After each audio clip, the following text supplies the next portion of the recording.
கோவலன் நாடகம் நடந்தது. எங்க மதுரையில நடந்தது. அதுல ஒரு முக்கியமான கட்டம், கண்ணகி கிட்ட சிலம்ப வாங்கிட்டு அதை விற்கிறதுக்காக மதுரை நகருக்கு புறப்படுறான் கோவலன்.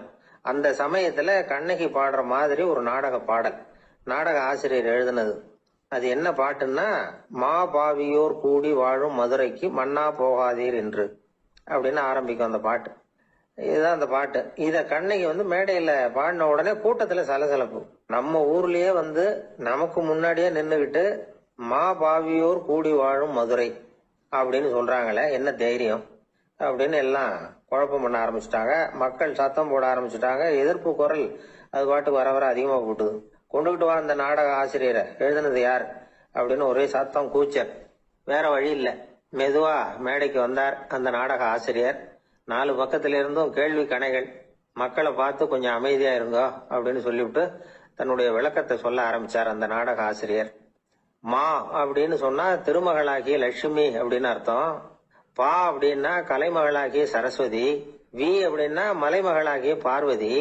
மா பாவியோர் அப்படின்னா திருமகளும் கலைமகளும் மலைமகளும், இவங்க மூவரும் அப்படின்னு அர்த்தம். இந்த 3 பேரும் வாழ்கின்ற மதுரை புனிதம் நிறைந்தது, சகல செல்வங்களும் நிறைஞ்சது. அப்படிப்பட்ட ஊர்ல நான் அணிந்து கொள்ளும் இந்த சாதாரண சிலம்பை யார் வாங்கிக்குவாங்க அப்படிங்கிற எண்ணத்தோட தான் கண்ணகி அப்படி சொல்றா. அதை நினைச்சுதான் நான் எழுதினேன்.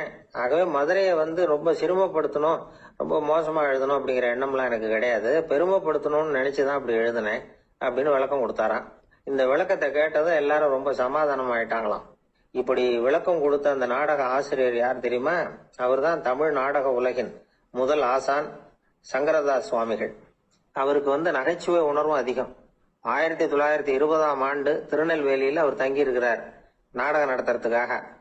அவர் தங்கியிருந்த வீட்டுல கொசு, மூட்டை பூச்சி அதிகமா இருந்திருக்கு. அவரால் தூங்கவே முடியல. அவர் அனுபவிச்ச தொல்லைகள் ஒரு பாட்டா உருவாச்சு. வேடிக்கையா ஒரு பாட்டு எழுதினாராம். மூட்டையும் கொசுவும் ஒரு வீட்டிலே மீட்டிங் போட்டால் முன்னே நிற்க யாரால் முடியும்? கொசு மோகன ராகம் போல சத்தம் போட்டு முன்னே நின்று செய்திடும் யுத்தம். இத மறுநாள் நாடகத்துல கோமாளி வேஷம் போட்ட ஒரு சிறுவனை விட்டு பாட வச்சிருக்காரு. எல்லாரும் சிரிச்சு ரசிச்சாங்களாம். சங்கரதாஸ் சுவாமிகள் கல்யாணமே பண்ணிக்கல, துறவி மாதிரியே வாழ்ந்திருக்கார். தமிழ் நாடக கலைக்கு தன்னையே அர்ப்பணம் பண்ணிட்டவர் அவர். 1922 நவம்பர் மாசத்துல ஒரு நாள் புதுச்சேரியில அவர் வாழ்க்கை முடிஞ்சது. அப்ப அவருக்கு வயசு 55. சங்கரதாஸ் சுவாமிகள் நாடக ஆசிரியர் மட்டும் இல்ல, மேடை நாடக இயக்குனர், தயாரிப்பாளர். அவரே ஒரு சிறந்த நடிகர். ஒரு தடவை சாவித்திரி நாடகத்துல இவர் யமதர்மனா வேஷம் போட்டு நடிச்சிருக்கிறார். நாடகம் பார்த்துக்கிட்டு இருந்த கருவுற்ற ஒரு பெண்மணிக்கு பயத்தினால அங்கேயே குழந்தை பிறந்துட்டுதான். அந்த நிகழ்ச்சிக்கு அப்புறம் இவர் இந்த வேஷம் போடுறப்போலாம் ஜனங்களுக்கு முன்கூட்டியே எச்சரிக்கை கொடுக்க ஆரம்பிச்சிருவாராம். அதாவது அப்படி யாராவது பயப்படுறவங்க இருந்தா கொஞ்சம் கண்ணை மூடிங்க அல்லது எழுந்திரிச்சு போடுங்கன்னு. நடிப்புன்னா அப்படி இல்ல இருக்கணும். இந்த காலத்துல நடிகர் ஒருத்தர் சொன்னார், சார் நான் இந்த நாடகத்துல நடிக்கிறப்போ முகத்துல நவரசங்களையும் காட்டி நடிச்சேன், உணர்ச்சிகளை எல்லாம் நல்லா காட்டி நடிச்சேன். அப்படி இருந்து ஜனங்கள் கல்லை எடுத்து மேடையில வீசிவிட்டாங்க சார் அப்படின்னாரு. நாடகத்துல உங்களுக்கு என்ன வேஷம் அப்படின்னு கேட்டாங்க. அது செத்து கிடக்கிற பணமா நடிச்சேன் சார் அப்படின்னாரு. என்னுடைய நண்பர் ஒருத்தர், அவருக்கு ஜாதகத்துல நம்பிக்கை உண்டு. அவரே ஜோசியம் எல்லாம் பாப்பார். என்ன சார் இந்த காலத்துல இதையெல்லாம் நம்பிக்கிட்டு இருக்கீங்களேன்னு கேட்டா, உங்களுக்கு ஒன்றும் தெரியாது சார், இந்த உலகத்துல ஒவ்வொருத்தரும் அவங்கவுங்க செய்யற நல்லது கெட்டதுக்கு தகுந்த பலனை அனுபவிச்சே தேரணும் பார். அது மட்டும் இல்ல, ஒருத்தன் செத்துட்டா கூட அவன் செஞ்ச பாவ புண்ணியங்கள் கூடவே போயிட்டு இருக்கோம் பார். அது எப்படி கூட போவோம் அப்படின்னு குதர்க்கமா கேட்டா, அதுக்கு அவர் ஒரு கதை சொன்னார். ரொம்ப சுவாரஸ்யமா இருந்தது. ஒரு ஊர்ல ஒருத்தர் இருந்தாராம். அவர் ஜோசியம் பாக்குறதுல ரொம்ப கெட்டிக்காரரு. ஒருத்தருடைய தலைமுடியை மட்டும் அவர்கிட்ட காட்டினா போதும், அதை மட்டும் பார்த்துட்டு அவருடைய ஜாதகத்தையே சொல்லிவிடுவாராம். அப்பேற்பட்ட திறமை. அந்த ஆள் ஒரு சமயம் கன்னியாகுமரி கடற்கரைக்கு போயிருந்திருக்கிறார். அங்க கரை ஓரமா ஒரு மண்டை ஓடு கிடந்திருக்கு. அதை எடுத்து பார்த்திருக்கிறார். அந்த மண்டை ஓட்டை வச்சுக்கிட்டே அதோட ஜாதகத்தை அலசி இருக்கிறார். இந்த மண்டை ஓட்டுக்கு உரிய ஆசாமி வாழ்க்கையில ரொம்ப கஷ்டப்பட்டு இருக்கிறான், நிறைய கஷ்டத்தை அனுபவிச்சிருக்கிறான், அது தாங்க முடியாம தான் கடல்ல விழுந்து தற்கொலை பண்ணிட்டு இருக்கான் அப்படிங்கறத அவரு கணிச்சுட்டார். இருந்தாலும் இந்த மண்டை ஓடு இன்னமும் அனுபவிக்க வேண்டியது பாக்கி இருக்கு அப்படிங்கறதையும் அவர் உணர்றார். அது சரி, ஒருத்த உயிரோட இருக்கிற வரைக்கும் தானே நல்லது கெட்டதை அனுபவிக்க முடியும். செத்ததுக்கு அப்புறமும் பாக்கி இருக்குன்னா அதை எப்படி அனுபவிக்கிறது? இந்த மண்டை ஓட்டுக்கு இன்னும் கொஞ்சம் பாக்கி இருக்கு அப்படிங்கிறது அவருக்கு புரிஞ்சதே தவிர அதோட அர்த்தம் என்னங்கிறது அவருக்கு சரியா விளங்கல. சரி, இதை இன்னும் கொஞ்சம் விவரமா ஆராய்ச்சி பண்ணி பார்ப்போம் அப்படின்னு நினைச்சுக்கிட்டு அதை தன்னுடைய வீட்டுக்கு எடுத்துட்டு போயிட்டார். அந்த மண்டை ஓட்டை ஒரு பொட்டியில வச்சு பூட்டினார். தன்னுடைய தனி அறையில அதை பத்திரமா வச்சுக்கிட்டார். தினமும் ராத்திரி ஆனதும் தன்னுடைய மனைவியை பார்த்து, நீ போய் பூஜை அறையில தனியா படுத்துக்கோ அப்படின்னு சொல்லிவிட்டு இவரு தினம் ராத்திரி 12 மணிக்கு பொட்டியை திறந்து பார்ப்பார். மண்டை ஓடு அப்படியே இருந்ததே தவிர இன்னும் கொஞ்சம் பாக்கி இருக்குங்கிறதுக்கு அர்த்தம் அவருக்கு விளங்கலை. அந்த மண்டை ஓட்டுக்கு இன்னும் என்ன பாக்கி இருக்க போகுது. இப்படியே ஒரு 10 நாள் போச்சு. அந்த வீட்டம்மாவுக்கு சந்தேகம் வந்துட்டுது. நம்ம வீட்டுக்காரர் நம்மளை தனியா ஏன் தூங்க சொல்றார் அப்படிங்கிற சந்தேகம். உடனே பக்கத்து வீட்டு அம்மா கிட்ட விஷயத்த சொல்லியிருக்கிறாங்க. அந்த அம்மா உடனே, நீ கவலைப்படாத, நான் கண்டுபிடிச்சு சொல்றேன்னு சொல்லிவிட்டாங்களாம். அன்னைக்கு ராத்திரியே ஜன்னல் வழியா எட்டி பார்த்துருக்குறாங்க. இந்த ஆள் மண்டை ஓட்டை கையில வச்சுக்கிட்டு அதை திருப்பி திருப்பி அப்படியும் அப்படியும் பார்த்துக்கிட்டு இருந்தது தெரிஞ்சுட்டுது. மறுநாள் காலையில அவரோட மனைவியை பார்த்தாங்க. ஏம்மா, உன் வீட்டுக்காரருக்கு நீ முதல் மனைவியா 2வது மனைவியா அப்படின்னு கேட்டாங்க. எனக்கு தெரிஞ்ச வரைக்கும் நான் ஒருத்தி தான் அவருடைய மனைவின்னாங்க. அப்படி இல்ல, நீ அவருக்கு 2வது மனைவி. முதல் மனைவியின் மண்டை ஓடுதான் அவர் கையில இருக்குப்போ, அதைத்தான் அவர் தினமும் ராத்திரியில எடுத்து பார்த்துக்கிட்டு இருக்கிறாரு அப்படின்னு விட்டாங்க அந்த அடுத்த வீட்டம்மா. அப்படியா விஷயம்னு சொல்லிவிட்டு கணவன் வீட்டுல இல்லாத நேரமா பார்த்து அந்த மண்டை ஓட்டை எடுத்து கொண்டாந்து ஒரு உரல்ல போட்டு உலக்கையால குத்தி நொறுக்க ஆரம்பிச்சுட்டு அந்த அம்மா. வெளியே போயிருந்த அந்த ஆள் அப்பதான் உள்ள நுழைஞ்சார். மண்டை ஓடு உலக்கை கிட்ட குத்து வாங்கிட்டு இருக்கு. அது அனுபவிக்க வேண்டியது இன்னும் கொஞ்சம் பாக்கி இருக்கு அப்படிங்கறதுக்கான அர்த்தம் எனக்கு இப்பதான் புரிஞ்சுதுன்னாராம் அவர். இந்த கதையிலிருந்து நாம இன்னொரு நீதியையும் புரிஞ்சுக்கணும். அதாவது நம்ம வீட்டை பத்தி நமக்கு தெரியாததெல்லாம் அடுத்த வீட்டுக்காரங்களுக்கு நல்லா தெரியும். ஒருத்தர் ரொம்ப கவலையோட உட்கார்ந்து இருந்தார். எதை பத்தி சார் கவலைப்படுறீங்கன்னு கேட்டோம். எதிர்காலத்தை பத்தி கவலைப்படுறேன்னார். ஏன்னு கேட்டோம்.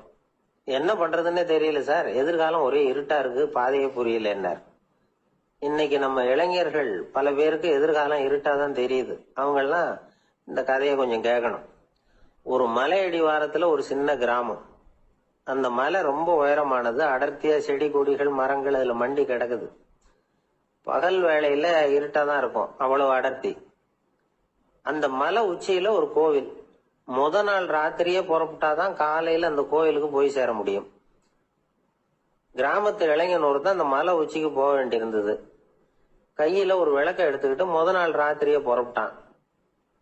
புறப்பட்டு போனவன் கிராமத்து எல்லையிலேயே நின்னுட்டான். ஏன் தெரியுமா? அவன் கையில இருந்த விளக்கோட வெளிச்சம் 10 அடி தூரத்துக்கு தான் தெரியுது. அது வரைக்கும் தான் பாதை தெளிவா இருக்குது. அதுக்கு அப்பால எல்லாம் ஒரே இருட்டா இருக்குது, பாதை புரியல. இவன் யோசனை பண்ணி பார்த்தான். மனசுக்குள்ள ஒரு சந்தேகம். 10 அடி தூரம் தானே வெளிச்சம் தெரியுது, அப்படின்னா நாம 10 அடி தூரம் தானே போக முடியும். அதுக்கும் அந்தாண்ட ஒரே இருட்டா இருக்குதே, அதுல எப்படி நாம நடந்து போறது? நாம ரொம்ப தூரம் நடந்து போய் ஆகணுமே. அப்படிப்பட்ட நினைப்புலாம் அவனுக்கு வந்துட்டுது. இதுதான் அவன் மனசுல ஏற்பட்ட தயக்கம். இப்படி யோசிச்சுக்கிட்டே அந்த இளம் ஆசாமி புறப்பட்ட இடத்துலயே நின்றுட்டு இருக்கிறான். அந்த சமயத்துல ஒரு வயசான பெரியவர் அந்த பக்கமா வந்தார். அவரு கையில இதை விட சின்னதா ஒரு விளக்கு வச்சிருந்தார். அது எப்படின்னா அது ஒரு 5 அடி தூரத்துக்கு தான் வெளிச்சம் காட்டுது. அவ்வளவு சின்ன விளக்கு. அவரும் மலை உச்சிக்கு போறதுக்காக தான் வந்துகிட்டு இருக்கிறார். அவரை பார்த்து இவன் கேட்டான், என்ன பெரியவரே, இவ்வளவு சின்ன விளக்க வச்சுக்கிட்டு அவ்வளவு தூரத்துக்கு எப்படி மலையேற போறீங்க அப்படின்னு கேட்டான். நீ ஏன் இப்படி தயங்கிட்டே நிக்கிறேன்னு கேட்டார் பெரியவர். என்கிட்ட இருக்கிற விளக்கு 10 அடி தூரத்துக்கு தான் பாதையை காட்டுதுன்னா. இப்ப பெரியவர் சொன்னார், தம்பி, உன் கையில இருக்கிற விளக்கு கொடுக்கற வெளிச்சத்தை வச்சு நீ முதல்ல 10 அடி தூரம் முன்னாடி போ. 10வது அடியில போய் நின்றுட்டு பாரு, மறுபடியும் ஒரு 10 அடி தூரத்துக்கு பாதை தெரியும். இப்படி உன் கையில இருக்கிற விளக்கு தொடர்ந்து வெளிச்சம் காட்டிக்கிட்டே இருக்கும். நீ முன்னேற முன்னேற அந்த வெளிச்சமும் முன்னேறும். அதனால எத்தனை கிலோமீட்டர் தூரம் வேணும்னாலும் நீ இந்த 10 அடி தூரம் வெளிச்சத்தை வச்சுக்கிட்டே நீ போயிடலாம், புறப்படு அப்படின்னார். இப்பதான் அந்த பெரியவர் சொன்னது இளைஞனுக்கு பளிச்சுன்னு புரிஞ்சுதான். உடனே உற்சாகமா புறப்பட்டான், உச்சிக்கு போய் சேர்ந்தான். இந்த கதையில இருந்து நாம புரிஞ்சுக்க வேண்டியது என்ன தெரியுமா? நீண்ட கால திட்டம் ஒண்ணு போடும் பொழுது நமக்கு முன்னாடி இருக்கிறத மறந்துட்டு மனசை போட்டு குழப்பிக்க கூடாது. உங்க கையில என்ன இருக்கோ அதுலயே உங்க எதிர்காலம் மறைஞ்சிருக்குது. கண் முன்னாடி தெரியறத வச்சு ஆரம்பிங்க, போக போக வழி தானா புலப்படும் அப்படிங்கிறாரு ஒரு பெரியவர். பெரிய பயணங்களை எல்லாம் இப்படிதான் நடத்த வேண்டியிருக்கும். ஒவ்வொரு அடியா எடுத்து வச்சா ஓடி போய் சேர்ந்து விடலாம். மலைச்சு போய் நின்றுட்டா நின்றுட்டே இருக்க வேண்டியதுதான். நம்ம ஆள்லாம் ரொம்ப மோசமான இருக்கிறாங்க. ஒருத்தன் அப்படித்தான் நீண்ட தூர பிரயாணம் ஒண்ணு புறப்பட்டான். ரயில் போய்கிட்டே இருந்தது. கொஞ்ச தூரம் போச்சு, பாதி வழியில கையில வச்சிருந்த டிக்கெட்டை காத்துல விட்டுட்டான். ஐயோ, என் டிக்கெட்டு போயிட்டுதே அப்படின்னு கத்த ஆரம்பிச்சுட்டான். பக்கத்துல இருந்த பெரியவர் அவனை பார்த்து பரிதாபப்பட்டு, கவலைப்படாத தம்பி, போனா போகுது, வேற டிக்கெட் வாங்கிக்கலாம் அப்படின்னு ஆறுதல் சொன்னார்.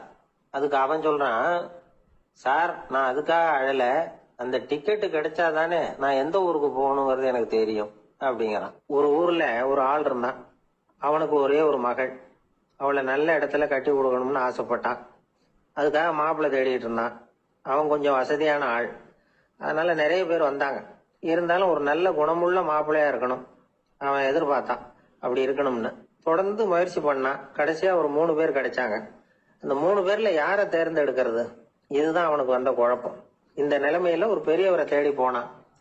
அவர்கிட்ட தன்னுடைய பிரச்சனையை சொன்னான். அவர் கொஞ்சம் யோசனை பண்ணார். அதுக்கப்புறம் 3 பேரையும் கூப்பிட்டார். இத பாருங்கப்பா, உங்க 3 பேருக்கும் 3 மாச கால அவகாசம் தர்றேன். நீங்க இப்ப போகலாம். 3 மாசம் கழிச்சு திரும்பி வரலாம். அப்படி வரும்பொழுது இந்த 3 மாச காலத்துல நீங்க செஞ்ச நல்ல காரியம் ஏதாவது ஒண்ணு சொல்லணும். அதை வச்சு உங்கள ஒருத்தரை நாங்க தேர்ந்தெடுத்துக்கிறோம் அப்படின்னு சொன்னாராம். 3 பேரும் சரின்னு சொல்லிவிட்டு திரும்பி போயிட்டாங்க. 3 மாசம் ஆச்சு. அதுக்கப்புறம் ஒரு நாள் திரும்பி வந்தாங்க. அவர் அவங்கள கூப்பிட்டு உட்கார வச்சார். அப்புறம் கேட்டார், இப்ப சொல்லுங்க, இந்த 3 மாச காலத்துல நீங்க செஞ்சிருக்கிற ஏதாவது ஒரு நல்ல காரியத்தை சொல்லுங்க அப்படின்னார். முதல்ல ஒருத்தன் எழுந்திருச்சு நின்னான். ஐயா, எங்க அப்பா இறந்த பிறகு அவரோட கணக்கு வழக்குகளை எடுத்து பார்த்துக்கிட்டு இருந்தேன். அவர் ஒரு வியாபாரி கிட்ட 10,000 ரூபாய் கடன் வாங்கி இருக்கிறதாக எழுதியிருந்தார். அந்த வியாபாரியும் இப்ப உயிரோட இல்ல. இருந்தாலும் அந்த வியாபாரியோட மகனை தேடி கண்டுபிடிச்சேன். கணக்கு புத்தகத்தை காட்டினேன். எங்க அப்பா உங்க அப்பா கிட்ட 10,000 ரூபாய் கடன் வாங்கி இருக்கிறதாக இதை எழுதியிருக்கிறார். அதனால அதை திருப்பி கொடுக்கறதுக்காக வந்திருக்கிறேன். இந்தாங்க அந்த பணம் அப்படின்னு சொல்லி கொடுத்துட்டு வந்துட்டேன் அப்படின்னு நானும். இத பெரியவர் கவனமா கேட்டுக்கிட்டார். அதுக்கப்புறம் 2வது இளைஞன் எழுந்திருச்சான். ஐயா, நான் போன மாசம் ஒரு நாள் ராத்திரி வேளையில ஒரு காட்டுப்பாதை வழியா எங்க ஊருக்கு போய்கிட்டு இருந்தேன். அந்த சமயத்துல அந்த வழியா வந்துகிட்டு இருந்த ஒரு வழிபோக்கர்கிட்ட 4-5 திருடர்கள் வம்பு வளர்த்து அவர்கிட்ட இருந்த பொருளை எல்லாம் கொள்ளையடிச்சுக்கிட்டு இருந்தாங்க. நான் உடனே ஒரு குச்சியை எடுத்துட்டு ஓடினேன். அந்த திருடர்களை அடிச்சு விரட்டினேன். பொருளை எல்லாம் மீட்டு அந்த வழிபோக்கர்கிட்ட ஒப்படைச்சேன். அவரை பத்திரமா அழைச்சிட்டு போய் அவர் வீட்டுல விட்டுட்டு வந்தேன் அப்படின்னு நானும். இதையும் பெரியவர் கவனமா கேட்டுக்கிட்டார். அடுத்தபடியா 3வது இளைஞன் எழுந்திருச்சான். ஐயா, போன மாசம் ஒரு நாள் நான் ஒரு மலைப்பாதை வழியா போயிட்டு இருந்தேன். மலைப்பாதை விளிம்புல ஒரு மதகு கட்ட, அது மேல ஒரு ஆள் படுத்து தூங்கிட்டு இருந்தான். அந்த பக்கம் தவறி உருண்டு விழுந்திருந்தான்னா அதில் பாதாளம். அது மலையடி வாரத்துல போய் தான் விழணும். அவ்வளவு பள்ளம். அது தெரியாம அவன் பாட்டுக்கு தூங்கிட்டு இருந்தான். நான் உடனே அவன்கிட்ட ஓடி போய் குனிஞ்சு அவன் முகத்தை பார்த்தேன். அப்பதான் புரிஞ்சுது, அவன் ஏற்கனவே எனக்கு தெரியும். அவனை எனக்கு நிறைய கெடுதல் பண்ணிருக்கிறான், இடைஞ்சல் கொடுத்தவன். இருந்தாலும் ஐயோ பாவம்னு நினைச்சு அவனை எழுப்பி பாதுகாப்பா வேற ஒரு இடத்துல படுக்க வச்சுட்டு வந்தேன் அப்படின்னு நானா. பெரியவர் இதையும் கேட்டுக்கிட்டார். அதுக்கப்புறம் அவங்க 3 பேரையும் பார்த்து, நீங்க போகலாம், நாங்க யோசிச்சு முடிவு பண்ணி உங்களுக்கு சொல்லி அனுப்புறோம் அப்படின்னாராம். அந்த இளைஞர்கள் புறப்பட்டு போயிட்டாங்க. அதுக்கப்புறம் அந்த பெண்ணோட அப்பாவை பார்த்து சொன்னார், இந்த 3 பேருமே நல்ல பிள்ளைங்க தான், அதுல ஒன்றும் சந்தேகம் இல்லை. இருந்தாலும் இந்த 3 பேர் செஞ்ச செயல்களையும் ஒப்பிட்டு பார்க்க வேண்டியிருக்கு. முதல் இளைஞன் நேர்மைக்கு எடுத்துக்காட்டா விளங்குறான். இந்த காலத்துல இது மாதிரி இளைஞர்களை பார்க்கறது ரொம்ப கஷ்டம்தான். இருந்தாலும் அவன் கடமையை தான் செஞ்சான். 2வது இளைஞன் நல்ல வீரன், தைரியசாலி. ஒரு வீரன் எதை செய்யணுமோ அதைத்தான் இவன் செஞ்சான். இவன் ஒரு லட்சிய மனிதன். 3வது இளைஞன் தன்னுடைய பகைவனுக்கே உதவி செஞ்சிருக்கான். அவன் உயிரை காப்பாத்தி இருக்கிறான். பகைவனுக்கு அருள்வதுங்கிறது ஒரு சாதாரண மனுஷனால செய்யக்கூடிய காரியம் இல்லை. பகையை மறக்கிறதும் பகைவனுக்கு அருள்வதும் தெய்வீக பண்புகள். அதனால இவனையே உன்னுடைய மகளுக்கு ஏற்ற மாப்பிள்ளையா தேர்ந்தெடுக்கலாம் அப்படின்னு சொன்னாங்களாம். ஒரு நல்ல நாள்ல அவங்களுக்கு திருமணம் நல்ல விதமா நடந்து முடிஞ்சுதான். இது சுவாமி சின்மயானந்தர் சொல்லி இருக்கிற ஒரு கதை. இதுல இருந்து நாம புரிந்து கொள்ள வேண்டிய ஒரு கருத்து, நமக்கு கெடுதல் பண்ணவங்களுக்கும் நாம நல்லது செய்யணும். ஆனா நடைமுறையில அப்படி நம்மளால செய்ய முடியறதில்ல. அதுதான் சிக்கல். நம்மால் ஒருத்தங்கிட்ட கேட்டேன், ஏண்டா உன்னுடைய பகைவன் ஒருத்தன் அது மாதிரி ஒரு மலைப்பாதை மதகு கட்டையில படுத்திருந்தா உடனே நீ என்ன நினைப்ப அப்படின்னு கேட்டோம். இது ஒரு அருமையான சந்தர்ப்பம்னு நினைப்பேன் அப்படின்னா. எதுக்குன்னு கேட்டோம். அவனை அந்த பக்கமா உருட்டி கீழே தள்ளுறதுக்கு அப்படின்னா. ஒரு காடு, அங்க புத்தர் அவர் பாட்டுக்கு நடந்து போய்கிட்டே இருக்கிறார். அவருக்கு பின்னாடி ஒரு குரங்கு, அதுவும் தொடர்ந்து வந்துகிட்டே இருக்குது. புத்தர் திரும்பி பார்த்தார். குரங்கு அப்படியே குதிச்சு உயர எழும்பி ஒரு கிளையில போய் உக்காந்தது. ஏன் இப்படி பண்றேன்னு கேட்டார் புத்தர். என்ன சாதாரணமா நினைக்க வேணாம், நான் மகாமந்தி, என்னால எல்லாம் முடியும், முடியாதுங்கிற வார்த்தையே என்னுடைய அகராதியில கிடையாது, என்ன வேணும்னாலும் செய்வேன் அப்படின்னுது. அப்படின்னா ஒரு பந்தயம் வச்சுக்கலாமான்னாரு இவரு. ஓ வச்சுக்கலாமேன்னுது. வேற ஒண்ணும் இல்ல, இப்ப நீ மேல எழும்பி அந்த கிளையில உட்கார்ந்தது மாதிரி அங்கேருந்து தாவி என் உள்ளங்கையில உட்காரணும், அவ்வளவுதான் அப்படின்னார். அப்படி உட்காந்துட்டா என்ன பரிசு அப்படின்னு கேட்டது அது. சொர்க்கத்துல இருக்கிற மாமன்னன் மரகத சக்கரவர்த்திய என்னோட இருக்கும்படியா கூப்பிட்டுக்கிறேன். அந்த சமயத்துல அவருடைய அரியணை அங்க காலி ஆயிடும், நீ அதுல போய் உட்காந்துக்கலாம். பந்தயத்துல தோத்துட்டா ஒரு கல்ப காலம் இந்த பூமியில வாழ வேண்டியிருக்கும், அதுக்கு பிறகுதான் என்கிட்ட வர முடியும், என்ன சொல்ற அப்படின்னார். குரங்குக்கு தாவறது ஒரு பெரிய காரியமா? இது எனக்கு ரொம்ப சாதாரண விஷயம், என்ன இப்பவே தாவட்டுமா அப்படின்னு சரின்னு சொல்லி உள்ளங்கையை நீட்டினார். அவருடைய கை தாமரை இலை அளவுக்கு அப்படியே விரிஞ்சுது. குரங்கு சௌரியமா உட்கார்றதுக்காக. குரங்கு தாவறதுக்கு தயாராச்சு. அதுக்கு முன்னாடி ஒரு சின்ன யோசனை அதுக்கு. இந்த கிளையிலிருந்து அந்த கைக்கு தாவறது எனக்கு ரொம்ப அற்பமான ஒரு வேலை, இது ரொம்ப சாதாரணம், என்னுடைய கௌரவத்துக்கு இது சரியா இருக்காது. அதனால நான் என்ன பண்ண போறேன்னா, இங்க இருந்து கிளையிலிருந்து அப்படியே உயர எழும்ப போறேன். எழும்பி மேல் உலகம் போய் அங்க ஒரு சுத்தி விட்டு அதுக்கப்புறம் அங்கேருந்து நேரா இந்த கையில உட்கார போறேன் அப்படின்னு நினைச்சது. என்ன யோசிக்கிற அப்படின்னாரு புத்தர். ஒண்ணும் இல்ல, இந்த பாயிரம் பார் அப்படின்னு சொல்லி தாவி உயர போயிட்டுது. கொஞ்ச நேரத்துல வான உலகத்துக்கே போய் சேர்ந்துட்டுது. அங்க போய் பார்த்தா அங்க ஒரு 5 பளிங்கு தூண்கள் இளம் சிவப்பு நிறத்துல நின்றுட்டு இருக்குது.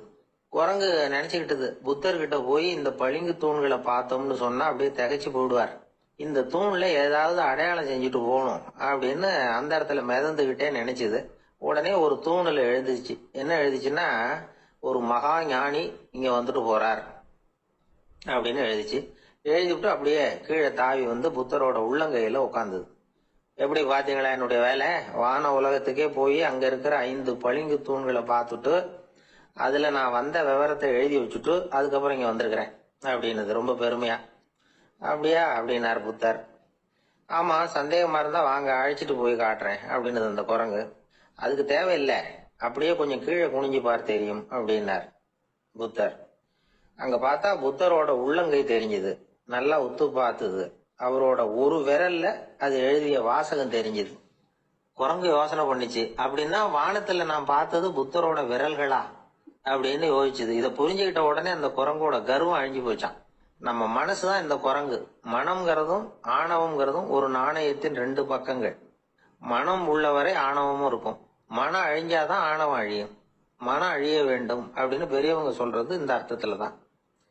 நம்ம ஆளுங்க சவால் விடுறதெல்லாம் வேற மாதிரி. ஒருத்தன் ஒரு வாய்க்காலை தாண்டறேன்னு பந்தயம் கட்டி தாண்ட முடியாம வாய்க்காலில் விழுந்து காலை உடைச்சுக்கிட்டு கட்டு போட்டுக்கிட்டு வந்தான். ஏன்டா அப்படின்னு கேட்டாங்க. நான் பந்தயம் கட்டின நேரம் சரியில்லை அப்படின்னா. எப்படிறான்னு கேட்டிருக்காங்க. வாய்க்காலில் தண்ணி இருக்கிற நேரமா பார்த்து பந்தயம் கட்டியிருக்கணும் அப்படின்னானா. ஒரு அம்மா, அவங்களுக்கு 35 வயசு இருக்கும், குடும்பத்துல எந்த கஷ்டமும் இல்லை, இருந்தாலும் காரணம் இல்லாம பிள்ளைங்க பேர்ல கோவப்படுறது, எரிஞ்சு விடுறது அவங்க வழக்கம். பிள்ளைங்க அழும், உடனே அவங்க மனசும் சங்கடப்படும். இன்னொரு அம்மா, நல்ல வேலையில இருக்கிறவங்க, வாரத்துக்கு ஒரு தடவையாவது தலைவலி வந்துடும். இவங்களுக்கெல்லாம் உடம்புல எந்த கோளாறும் இல்லை, மனசு மட்டும் சரியா இருக்காது, தூக்க மாத்திரை கையில வச்சிருப்பாங்க. 30-35 வயசுடைய பெண்களுக்கு சர்வசாதாரணமா காணப்படுகிற மனக்கோளாறு இது. இதுக்கு பேர் மனவாட்டம், டிப்ரெஷன், மனமடிவு அப்படின்னு சொல்லலாம். இந்த நோய்க்கு அறிகுறி என்ன தெரியுமா? மனசுல வருத்தமான உணர்வு இருக்கும், அடிக்கடி அழலாம் போல தோணும். முன்னால எல்லாம் எந்தெந்த செயல்ல ஆர்வம் இருந்ததோ அதெல்லாம் குறைஞ்சிரும், அல்லது சுத்தமாவே ஆர்வம் இல்லாம போயிடும். சில பெண்கள் இளம் வயசுல பக்கத்துல இருக்கிறவங்க கிட்ட கலகலப்பா பேசுவாங்க, வீட்டை அலங்கரிக்கிறதுல ஆர்வம் இருக்கும். இப்போ அதுல எல்லாம் ஆர்வம் இல்லாம போயிடும். எந்த வேலை செஞ்சாலும் சீக்கிரம் களைப்பு அடைஞ்சு விடுறது மாதிரி ஆயிடும். நமக்கு யாருமே உதவியா இல்லை, நம்ம எல்லாரும் கை விட்டுட்டாங்க போல இருக்குதே அப்படிங்கிற உணர்வுலாம் உண்டாகும். தன்னைத்தானே குறை சொல்லிக்குவாங்க, நாம தப்பு பண்ணிவிட்டோம் போல இருக்குதே அப்படின்னு தோணும். குற்றம் பண்ணிட்டதா நினைச்சு கஷ்டப்படுவாங்க. பசி இருக்காது, தூக்கத்துல தொந்தரவு இருக்கும், அடிக்கடி செத்து போடலாங்கிற உணர்வு வரும், தற்கொலை பண்ணிக்கலாங்கிற எண்ணம் உண்டாகும். சில பேர் தற்கொலை முயற்சியில கூட ஈடுபடுவாங்க. சில பேருக்கு பலவிதமான உடல் வலிகள் இருக்கும், பலவீனம் இருக்கும், சீக்கிரமா களைப்படைஞ்சு போடுவாங்க. இதெல்லாம் மனவாட்ட நோய்க்கான தன்மைகள். இந்த மனவாட்டம், அதாவது டிப்ரெஷனை வந்து ரெண்டு வகையா பிரிக்கலாமா. ஒன்று தானா உண்டாக்கிக்கிறது, இன்னொன்று எதிர் விளைவை உண்டு பண்ணுகிற அல்லது நரம்பு சம்பந்தப்பட்ட டிப்ரெஷன். தானா உண்டாக்கிக்கிற மனவாட்ட நோய் இருக்கு பாருங்க, அதுக்கு ஏதாவது சூழ்நிலை காரணமா இருக்கலாம் அல்லது இல்லாமலும் போகலாம். மூளையில வந்து டொபாமைன் அல்லது செரட்டோனின் இதோட அளவு வந்து குறையும் பொழுது இந்த டிப்ரெஷன் உண்டாகுது. இதுக்கு ஓரளவு பிறவி காரணங்கள் கூட இருக்கலாம், குடும்பத்துல வேற சிலருக்கும் வரலாம். பாதிக்கப்பட்ட பெண்ணை வந்து பார்க்கறதுக்கு பலவீனமா தெரியும், கடுமையான குற்ற உணர்வு இருக்கும், தனியா இருக்கிறதுக்கு ஆசைப்படுவாங்க, நடு ராத்திரியில எழுந்திரிச்சு உட்காந்து கஷ்டப்பட்டுக்கிட்டு இருப்பாங்க, கொடூரமான முறையில தற்கொலை பண்ணிக்க முயற்சி பண்ணுவாங்க, தீ வச்சுக்கிறது, அமிலத்தை குடிக்கிறது, தூக்குல தூங்குறது. இப்படி தானா வரவழைச்சிக்கிற மனவாட்ட நோய் வந்து மறையக்கூடிய நோய். ஒரு தடவை வந்தா 3 to 6 மாசம் வரைக்கும் நீடிக்கும். இடைப்பட்ட காலங்களில் நோயாளி இயல்பா இருப்பார். எதிர் விளைவை உண்டு பண்ணுகிற அல்லது நரம்பு சம்பந்தப்பட்ட மன வாட்ட நோய் எப்படின்னா, கணவன் மனைவி மாமியார் மருமகள் இப்படிப்பட்ட உறவு முறை பிரச்சனைகள், தோல்விகள், எரிச்சல்கள், ஆபீஸ் பிரச்சனை, இப்படிப்பட்ட சூழ்நிலையால உண்டாகிறது. எல்லாத்துக்கும் மருந்து இருக்கு, மார்க்கம் இருக்குது, கவலைப்பட வேண்டியதில்லை, தைரியமா இருக்கணும். உளவியல் மருத்துவம் இதுக்கு ரொம்ப உபயோகமா இருக்கும். சில பெண்களை பாருங்க, அவங்க எதுக்கும் அலட்டிக்கிறது இல்லை. ஒரு அம்மா அப்படிதான் தன்னுடைய கணவனை அழைச்சிக்கிட்டு ஒரு மனநோய் மருத்துவர்கிட்ட வந்தாங்க. டாக்டர், எங்க வீட்டுக்காரர் திடீர்னு ஒரு மாதிரி ஆயிட்டார், வித்தியாசமா நடந்துகிறார். எப்படின்னா, இவர் தன்னையே ஒரு ஒட்டடை பூச்சியா நினைச்சுக்கிட்டு இருக்கிறார். அப்படி நினைச்சுக்கிட்டு தன்னுடைய தலையாலேயே வீட்டுல உள்ள ஒட்டடையெல்லாம் தொடச்சிக்கிட்டு இருக்கிறார் அப்படின்னாங்க. எவ்வளவு நாளா அப்படி இருக்குதுன்னு கேட்டார் டாக்டர். 1 வாரமா அப்படி இருக்குது அப்படின்னாங்க அந்த அம்மா. அப்படின்னா முன்னாடியே ஏன் அழைச்சிட்டு வரல அப்படின்னு கேட்டார் டாக்டர். வீடு பூரா சுத்தமாகட்டுமேனு பாத்துக்கிட்டு இருந்தேன் டாக்டர் அப்படின்னாங்களாம் அந்த அம்மா. ஒரே ஒரு ஊர்ல ஒரு பாதிரியார் இருந்தார். ரொம்ப நாள் சந்தோஷமா வாழ்ந்தார். ஒரு நாள் அவரு மடத்து சமையல் அறையில பாத்திரங்களை கழுவி துலக்கி சுத்தப்படுத்திக்கிட்டு இருந்தார். அந்த சமயத்துல ஒரு தேவ தூதன் அவர் முன்னாடி வந்து நின்னான். இவர் நிமிர்ந்து பார்த்தார். ஆண்டவர் என்ன வந்து உங்ககிட்ட அனுப்பியிருக்கிறார், பரலோகத்துல வாசம் செய்யறதுக்கு உங்களுக்கு நேரம் வந்துட்டுது அப்படின்னு அந்த ஆள். ஆண்டவருக்கு என்னோட ஞாபகம் வந்ததுக்கு நன்றி. ஆனாலும் இப்போ இங்க நீயே பாரு, எவ்வளவு பாண்டங்கள் பாக்கி இருக்கு, இவ்வளவையும் நான் வந்து சுத்தப்படுத்த வேண்டியிருக்கு. நான் வந்து நன்றி கெட்டவனா இருக்க விரும்பல. இந்த பணியை முடிக்கிற வரைக்கும் என்னுடைய பரலோக வாழ்வை தள்ளி வைக்க முடியுமா, நீ என்ன நினைக்கிற அப்படின்னு கேட்டார். தேவதூதன் தனக்கே உரிய விவேகத்தோட அன்போட பாதிரியார பார்த்தான். சரி, என்ன செய்யலாம்ங்கிறத அப்புறம் சொல்றேன் அப்படின்னு சொல்லிவிட்டு புறப்பட்டு போயிட்டான். ஒரு நாள் அந்த பாதிரியார் தோட்டத்துல உள்ள களைகளை எல்லாம் ஒரு களை கொத்தியால கொத்தி களை எடுத்துக்கிட்டு இருக்கிறார். அந்த சமயத்துல இந்த தேவதூதன் மறுபடியும் அவர் முன்னாடி வந்து நிக்கிறான். பாதிரியார் பார்த்தார். இத பாரு, இந்த தோட்டம் பூராவும் எவ்வளவு களை மண்டி கிடக்கு, பரலோகம் கொஞ்ச காலம் எனக்காக பொறுத்திருக்கலாம்னு நீ நினைக்கிறியா அப்படின்னு கேட்டார். தேவதூதன் சிரிச்சுக்கிட்டே மறுபடியும் மறைஞ்சிட்டான். மறுபடியும் அவர் களை எடுக்கிறது, தானிய கலைஞத்துக்கு வர்ணம் பூசுறது, இப்படிப்பட்ட வேலைகள்ல ஈடுபட்டிருக்கார். இன்னொரு நாள் ஒரு மருத்துவமனையில நோயாளிகளை கவனிச்சுக்கிட்டு ரொம்ப தீவிரமா இருக்கிறார் அந்த பாதிரியார். ஒரு நோயாளியோட தாகத்துக்கு தண்ணீர் கொடுத்துட்டு நிமிர்ந்து பாக்குறப்போ தேவதூதன் மறுபடியும் அவர் முன்னாடி வந்து நிக்கிறான். இந்த தடவை பாதிரியார் தன்னலமற்றவரா பேரன்பை காட்டக்கூடிய வகையில தன்னுடைய 2 கைகளையும் உயர்த்தியபடி தேவதூதனின் கவனத்தை வந்து பிணியால் வாடக்கூடிய நோயாளிகளின் பக்கம் திருப்பினாராம். தேவதூதன் ஒன்னும் சொல்லல, மறைஞ்சிட்டான். அன்னைக்கு சாயந்தரம் பாதிரியார் வந்து மடத்துல உள்ள தன்னுடைய அறைக்கு போய் இளைப்பாறினார். யோசிச்சு பார்த்தார். தேவதூதனையும் தேவதூதனின் விருப்பத்தையும் பல நாள் தள்ளி போட்டு வந்ததையும் அவர் ரொம்ப நினைச்சு பார்த்தார். திடீர்னு தான் வந்து முதுமை அடைகிறதையும் சோர்வு அடைகிறதையும் உணர்ந்தார். ஆண்டவரை நினைச்சார். ஆண்டவரே, உம்முடைய தூதனை மறுபடியும் என்கிட்ட அனுப்புனா நான் சந்திக்கிறதுக்கு ஆவலா இருக்கேன் அப்படின்னு சொல்றப்பவே தேவதூதன் பக்கத்துல வந்து நின்னான். பாதிரியார் நிமிர்ந்து பார்த்தார். நீ இப்பவே என்ன அழைச்சிட்டு போக விரும்பினா நான் பரலோகத்துக்கு வர்றதுக்கு தயாரா இருக்கேன்னார். தேவதூதன் அந்த பாதிரியார அன்போடவும் விவேகத்தோடவும் பார்த்து, நீங்க வந்து என் கூட பரலோகத்துக்கு வர்ற தயாரா இருக்கிறதா சொல்றீங்க, ஆனா நீங்க இதுவரைக்கும் வேற எங்க இருந்ததா நினைக்கிறீங்க அப்படின்னா, அப்படின்னா இதுவரைக்கும் இருந்த இடம் தான் பரலோகம், அப்படிங்கிறத உணர்த்தி இருக்கிறான். பரலோகம்னா என்னன்னு புரிஞ்சுக்கிறதுக்கு இந்த சம்பவம் நமக்கு உதவியா இருக்குது. தொண்டு செய்யறதை விட பெரிய செயல் வேற எதுவும் இருக்க முடியாது. அது நம்ம மனசுக்கு கொடுக்கற சுகத்தை வேற எதுவும் கொடுக்க முடியாது. நாம தொண்டு செய்யற இடம் தான் அந்த புண்ணிய இடம். ஆனா இந்த காலத்துல எல்லாம் நாம தொண்டு செய்யணும்னு நினைச்சு ஏதாவது ஆரம்பிச்சா கூட அதை ஒரு மாதிரியா சுத்தி நின்று வேடிக்கை பார்க்க ஆரம்பிச்சிடுறாங்க. ஒரு பெரியவர் அப்படித்தான் ஒரு தொண்டு செஞ்சுக்கிட்டு இருந்தார். ஒரு கோவில் கட்டிக்கிட்டு இருந்தாங்க. அதுல ஒரு இடத்துல ஒரு பலகையை வச்சு ஆணி அடிக்கிற வேலையை செஞ்சுக்கிட்டு இருந்தார் அந்த பெரியவர். ஒரு சின்ன பையன் அதை ரொம்ப ஊக்கமா அக்கறையா கவனிச்சுக்கிட்டு இருந்தான். பெரியவர் இதை கவனிச்சார். என்னப்பா பாக்குற, உனக்கும் இது மாதிரி தொண்டு செய்யணும்னு ஆசையா இருக்கா அப்படின்னு கேட்டார். அதுக்கு அந்த பையன் சொல்றான், அப்படி இல்லைங்க, நீங்க ஆணி அடிக்கிறப்போ கையில சுத்தியால அடிச்சுக்கிட்டா எப்படி துடிப்பீங்க, எப்படி கத்துவீங்கன்னு தெரிஞ்சுக்கிறதுக்காக அதை பார்க்கணும்னு ஆசை, அதுக்காக தான் காத்துக்கிட்டு இருக்கேன்.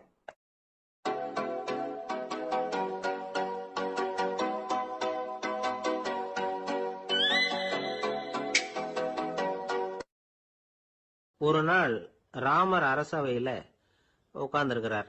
ராமராஜ்யம் நடந்துகிட்டு இருந்த நேரம். அந்த சமயத்துல ஒரு நாய் அரச சபைக்கு வந்துதான். அது தலையில அடிபட்டு ரத்தம். அந்த கோலத்துல அது அங்க வந்தது. எல்லாரும் ஆச்சரியமா அதை பார்த்தாங்க. ராமரும் அந்த நாயை பார்த்தார். நீங்க வந்த காரியம் என்ன, என்ன நடந்தது, எதுவா இருந்தாலும் பயப்படாம சொல்லு அப்படின்னார். உடனே அந்த நாய் மெதுவா சொல்ல ஆரம்பிச்சுதான். ஐயா, நான் தெருவில் போய்கிட்டு இருந்தேன். வழியில ஒருத்தர் வந்தார். அவர் வேத சாஸ்திரம்லாம் படிச்ச பெரியவர். அவர் எந்த காரணமும் இல்லாம அவர் கையில வச்சிருந்த குச்சியால என் தலையில அடிச்சுட்டார். அதுதான் தலையில ரத்தம். இதை நீங்க விசாரிச்சு தகுந்த தீர்ப்பு வழங்கணும் அப்படின்னு தான் அந்த நாய். ராமர் பார்த்தார். உடனே தன்னுடைய காவலர்களை அனுப்புனார்.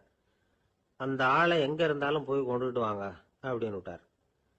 காவலர்கள் போனாங்க. அந்த ஆளை பிடிச்சி கொண்டு வந்துட்டாங்க. அரண்மனைக்கு வா அப்படின்னு சொல்லி கூப்பிட்டுட்டு வந்துட்டாங்க.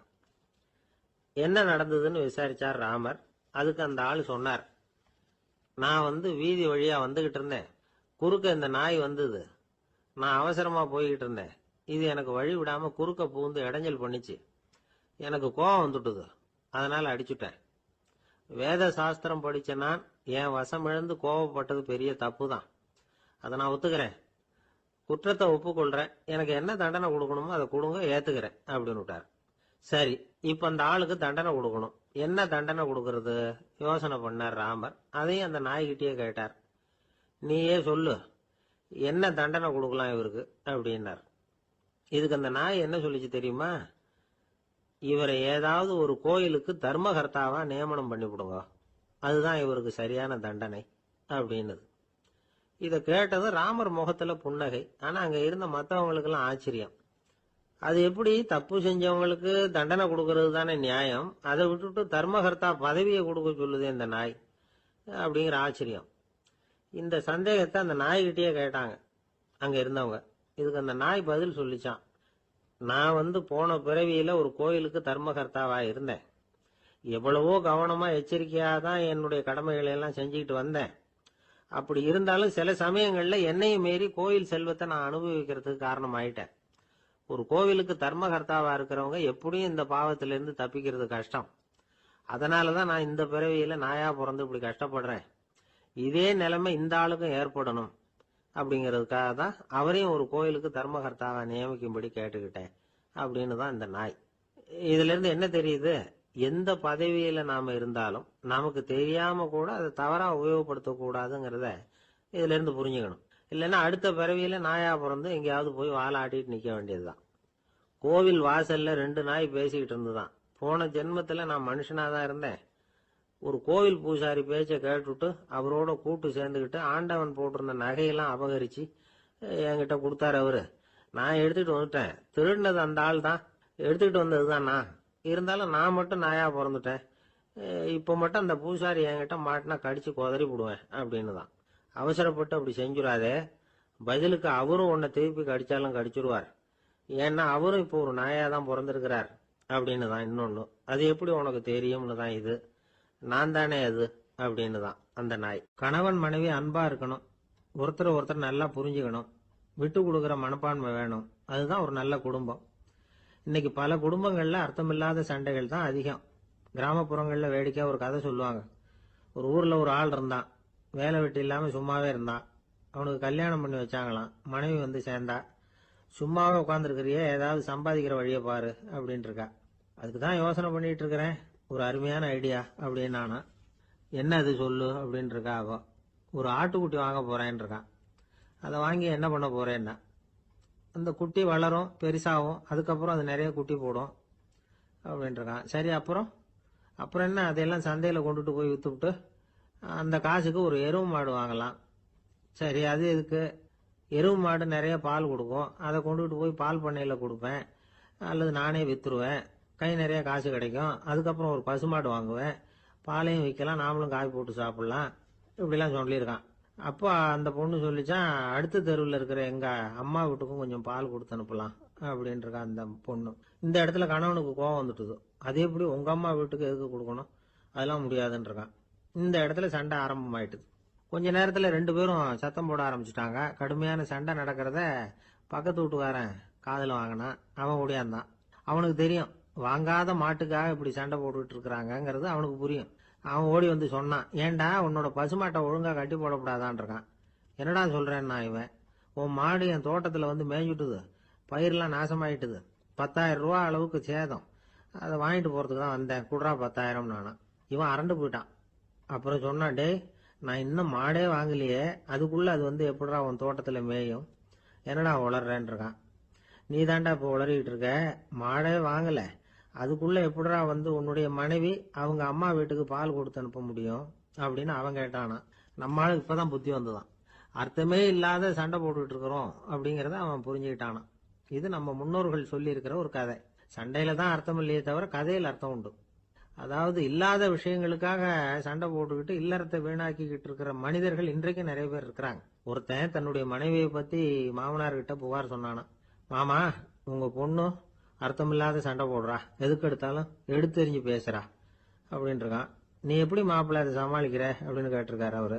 அவ எடுத்தெறியறது என் மேல படாம ஒதுங்கி நின்னுக்கிறேன் அப்படின்னு நானா இவன். ஒரு சிகை அலங்கார கூடம், ரொம்ப சுறுசுறுப்பா எல்லாரும் வேலை செஞ்சுட்டு இருக்கிறாங்க. முடிவெட்டிக்க வந்திருக்கிறவங்க நிறைய பேர், எல்லாரும் வரிசையா உட்காந்துருக்கிறாங்க. அந்த சமயத்துல திடீர்னு கதவை திறந்துக்கிட்டு ஒருத்தர் உள்ள வர்றார். அவரு ஒரு பெரிய மனிதர். அவரும் முடிவெட்டிக்கிறதுக்காக தான் உள்ள வந்திருக்கிறார். அவரை பார்த்த உடனே அங்க வரிசையில் உட்காந்துருந்தவங்க எல்லாரும் எழுந்திருச்சு அவர்கிட்ட வந்துட்டாங்க. அவரை சுத்தி நின்றுட்டாங்க. எப்படி இருக்கிறீங்க, நல்லா இருக்கீங்களா அப்படின்னு விசாரிக்க ஆரம்பிச்சுட்டாங்க. எல்லாம் முடிஞ்சதும் வந்தவர் கேட்டார், வரிசையில கடைசியா இருக்கிறவர் யார் அப்படின்னு கேட்டார். ஏன்னு கேட்டாங்க. நான் அதுக்கு அடுத்தபடியா உட்காரணும், அதுக்காக தான் கேட்கறேன் அப்படின்னார். உடனே அங்க இருந்தவங்க எல்லாம் என்ன சொன்னாங்க தெரியுமா, நீங்க வந்து வரிசையில காத்திருக்க கூடாது, நீங்க அரசாங்கத்தின் தலைவர், உங்களுக்கு நேரம் முக்கியம், அதனால நீங்க முன்னாடி போங்க அப்படின்னு சொன்னாங்க. ஆனா அதை அவர் கேட்கல. தோழர்களே, உங்களுடைய கருத்துக்கு ரொம்ப நன்றி. எல்லாரும் வரிசையா தான் வரணும், அதுதான் முறை. வரிசையில வரணுங்கிற நடைமுறையை நானும் பின்பற்ற விரும்புறேன். நாம எல்லாரும் சமமானவர்கள் அப்படின்னார். இப்படி சொல்லிவிட்டு வரிசையில கடைசியா இருந்த ஒரு நாற்காலியில போய் உட்காந்துக்கிட்டார். தன் சட்டை பையில இருந்த ஒரு செய்தித்தாளை எடுத்தார், படிக்க ஆரம்பிச்சுட்டார். ஆனா அங்க இருந்தவங்களால இதை வந்து பாத்துக்கிட்டு சும்மா இருக்க முடியல. ஒருத்தர் எழுந்திருச்சு வந்தார். ஐயா, இப்ப என்னுடைய முறை வந்திருக்குது, நான் தான் போக வேண்டிய முறை. உங்களை இங்க காத்திருக்க வைக்கிறத விட ஒரு 5 ஆண்டுகளுக்கு கூட நான் வந்து முடிவெட்டிக்காமே இருந்துட முடியும் அப்படின்னார். அவர் மறுபடியும் சொன்னார், ஐயா நீங்க வந்து வரிசை முறையை தாண்டி போக விருப்பப்படல, சரி, ஆனா என்னுடைய முறையை வந்து மாத்தி கொடுக்கறதுக்கு எனக்கு வந்து முழு உரிமை இருக்குது.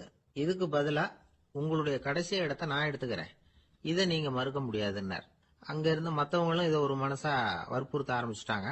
அந்த பெரிய மனிதர் பார்த்தார், சரின்னு கடைசியா ஒத்துக்கிட்டார். அவர் யார் தெரியுமா? அவர் தான் மாவீரர் லெனின்.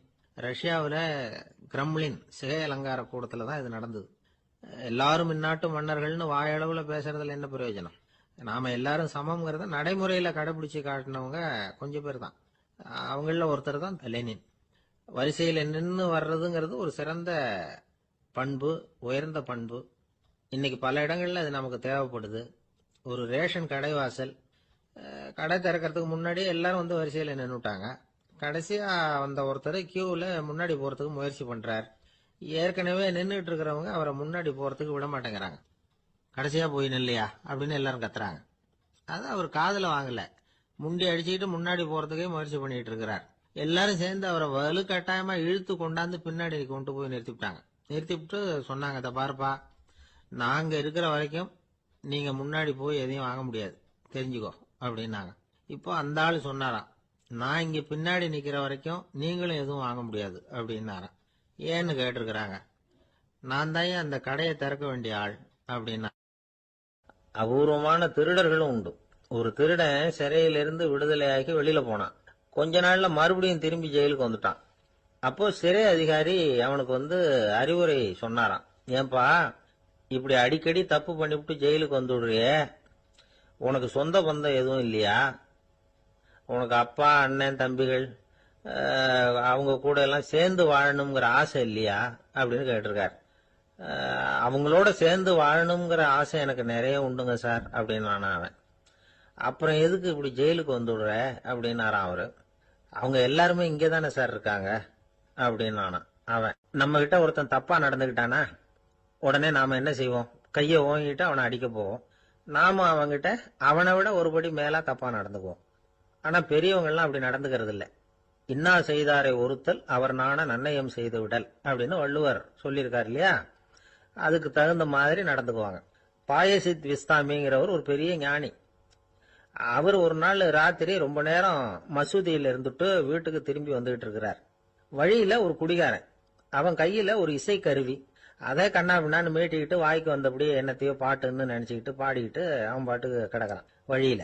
அதோட இருந்தாலும் பரவாயில்ல, அந்த பக்கமா வழியில போறவங்க வர்றவங்களை எல்லாம் பார்த்து கண்ணா பின்னான்னு திட்டிக்கிட்டு இருக்கிறான், ரொம்ப வளர்க்குறான். பாயசித் பிஸ்தாமிங்கிற அந்த பெரியவர் அந்த வழியா போறார். அவனை பார்க்கிறார். அவனுடைய நிலைமைய பார்த்துட்டு பரிதாபப்படுறார். ஏன்பா இது மாதிரி எல்லாம் நடந்துக்கிற, இப்படி நடக்கலாமா அப்படின்னு ஏதோ கொஞ்சம் புத்திமதி சொல்றதுக்கு ஆரம்பிச்சார். அவனுக்கு கோபம் வந்துட்டுது. கையில வச்சிருந்த வாத்திய கருவி அதால ஓங்கி அந்த பெரியவர் தலையில ஒரு அடி கொடுத்தான். ரத்த காயம் ஏற்பட்டு போச்சு. அவன் கையில இருந்த இசை கருவியும் அடிச்ச வேகத்துல ரெண்டா உடஞ்சு போச்சு. அவ்வளவு வேகமா அடிச்சிருக்கான். இவ்வளவு தூரத்துக்கு நடந்து போச்சுல்ல, அந்த மாபெரும் ஞானி வாயை திறந்து ஒரு வார்த்தை கூட பேசல. பேசாம தலையை பிடிச்சிக்கிட்டு அவர் பாட்டுக்கு போயிட்டார். மறுநாள் அந்த பெரியவர் என்ன பண்ணார் தெரியுமா? கொஞ்சம் இனிப்பு பண்டங்கள், கொஞ்சம் பணம், இது ரெண்டையும் ஒரு ஆள் மூலமா அனுப்பி வச்சார் அந்த குடிகாரனுக்கு. அவனுக்கு ஒன்னும் புரியல. என்ன விவரம்னு விசாரிச்சான். வந்த ஆளு ஒரு கடுதாசியை நீட்டினான். அதுல விவரம் இருந்தது. ஞானி எழுதியிருக்கிறார், இத பாருப்பா, உங்களுடைய இசைக்கருவி உடையறதுக்கு என்னுடைய தலை காரணமா ஆயிட்டுது. அதுக்காக நான் ரொம்ப வருத்தப்படுறேன். அதுக்காக தான் பணம் அனுப்பி வச்சிருக்கேன். வேற புதுசா ஒரு இசைக்கருவி வாங்கிக்கோ. அப்புறம் இன்னொரு விஷயம், நேற்றுக்கு ராத்திரி என்கிட்ட ஏகப்பட்ட கசப்பான வார்த்தைகளை பேசினேன். இதோட அனுப்பியிருக்கிற இனிப்பு பண்டங்களை சாப்பிட்டு உன்னுடைய நாவல உள்ள கசப்பை மாத்திக்கோ அப்படின்னு அதுல எழுதப்பட்டிருந்தது. இந்த சமயத்துல அவன் குடி மயக்கத்துல இல்ல, கிழிஞ்சு போயிருந்த நேரம் அது. அதனால அதை படிச்ச உடனே அவனுக்கு ரொம்ப வெக்கமா போச்சு. தலை குனிஞ்சான், யோசனை பண்ணான். கொஞ்ச நேரத்துல தன்னுடைய நண்பர்கள் சில பேரையும் கூப்பிட்டுக்கிட்டு நேரம் அந்த ஞானி இருக்கிற இடத்துக்கு ஓடினான். அவர் காலில் விழுந்தான், அவர்கிட்ட மன்னிப்பு கேட்டுக்கிட்டான். பெரியவங்களே தெரியாம நான் இந்த பாவ செயலை பண்ணிவிட்டேன், என்னை மன்னிச்சுங்க, உங்களுடைய பொறுமையும் போதனையும் என்னுடைய கண்ணை திறந்துட்டுது. இனிமே நானும் என்னுடைய நண்பர்களும் நல்ல வழியில திருந்தி வாழ போறோம் அப்படின்னா. ஞானி செய்த நன்னயம் குடிகாரனை எப்படி திருத்திருக்கு பாத்தீங்களா? இந்த கதையை கேட்டுட்டு ஒருத்தர் சொன்னார், என் வாழ்க்கையில கூட அப்படி ஒரு சம்பவம் நடந்தது சார். நானும் ஒரு நாள் ராத்திரி ஓவரா குடிச்சிட்டு ஒரு கிட்டாரை வாதிச்சுக்கிட்டு கண்ணாபின்னான்னு உளறிக்கிட்டு திட்டிக்கிட்டு இருந்தேன். அந்த சமயம் அந்த வழியா ஒருத்தர் வந்தார். ஓங்கி தலையில ஒரே ஒரு அடி, ரத்தம் வந்துட்டுது. அதுக்கப்புறம் என் மனசு தெரிந்துட்டுது சார் அப்படின்னார். அப்படியா என்ன ஆச்சரியமா? ஆமா சார், அடி விழுந்தது அவர் தலையில இல்ல, என் தலையில. வந்தவர் என்ன அப்படி அடிச்சுட்டார். மயக்கம் தெளிஞ்சதுக்கு அப்புறம் தான் எனக்கு விவரம் புரிஞ்சது. அவர் ஒரு போலீஸ்காரரு அப்படின்னார் ரொம்ப சோகமா. ஒரு ஊர்ல ஒரு துறவி இருந்தார், புத்த சமய துறவி. அந்த ஊர் மன்னன் அவரை பத்தி கேள்விப்பட்டிருக்கான்.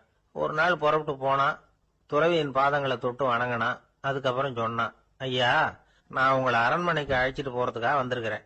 இனிமே நீங்க இங்க எதுக்கு இருக்கணும் அப்படின்னானா. அவன் மனசுக்குள்ள என்ன நினைப்புன்னா, இவர் எங்க வர போறாரு, நான் ரொம்ப எளிமையானவன், எனக்கு எதுக்கு அரண்மனை வாசம்னு சொல்லி விடுவார் அப்படின்னு நினைச்சிருக்கான். ஆனா அந்த துறவி என்ன பண்ணாரு தெரியுமா?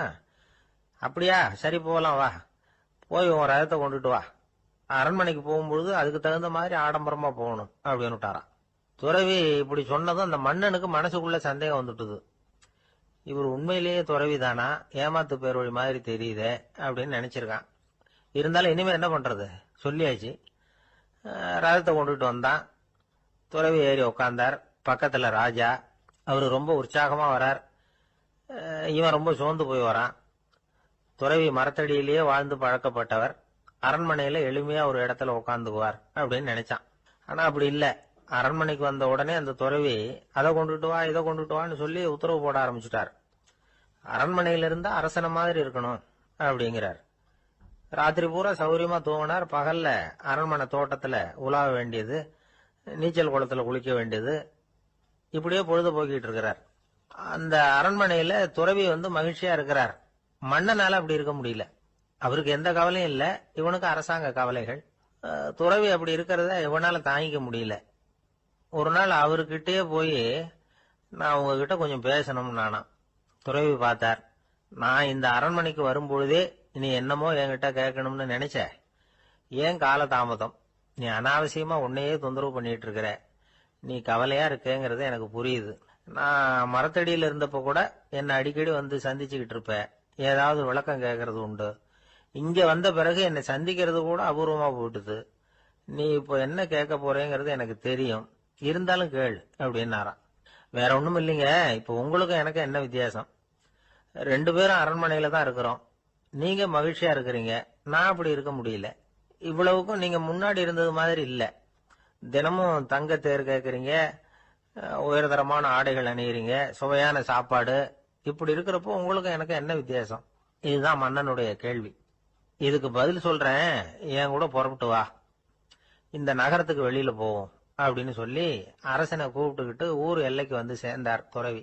அங்க போய் சொன்னார், இத பாருப்பா, இந்த இடத்த தான் தேடிட்டு இருந்தேன். இனிமே நான் திரும்பி வரப்போறதில்ல. நீ என்னோட வர்றியா திரும்பி போறியா அப்படின்னார். நான் எப்படிங்க உங்க கூட வர முடியும்? என்னுடைய நாடு, என்னுடைய சொத்துக்கள், மனைவி, மக்கள் எல்லாத்தையும் விட்டுட்டு எப்படிங்க வர்றதுன்னா. இப்ப அந்த துறவி சொன்னார், இப்ப வித்தியாசத்தை தெரிஞ்சுக்கிட்டியா? நான் அரண்மனையில இருந்தேன், எல்லா வித பொருள்களும் உடையவனா இருந்தேன். ஆனா எதையும் சொந்தம் கொண்டாடுறவனா இருக்கல. ஆனா நீ அப்படி இல்ல, எல்லாத்தையும் சொந்தம் கொண்டாடிட்டு இருக்கிற. இதுதான் நமக்குள்ள வித்தியாசம் அப்படின்னு சொன்னார். அரண்மனை ஆடைகளை அப்படியே களைஞ்சார். அரசங்கிட்ட கொடுத்தார். உன்னுடைய ஆடைகளை நீயே வச்சுக்கோன்னார். அவர் பாட்டுக்கு நடந்து போனார். திரும்பியே பார்க்கல.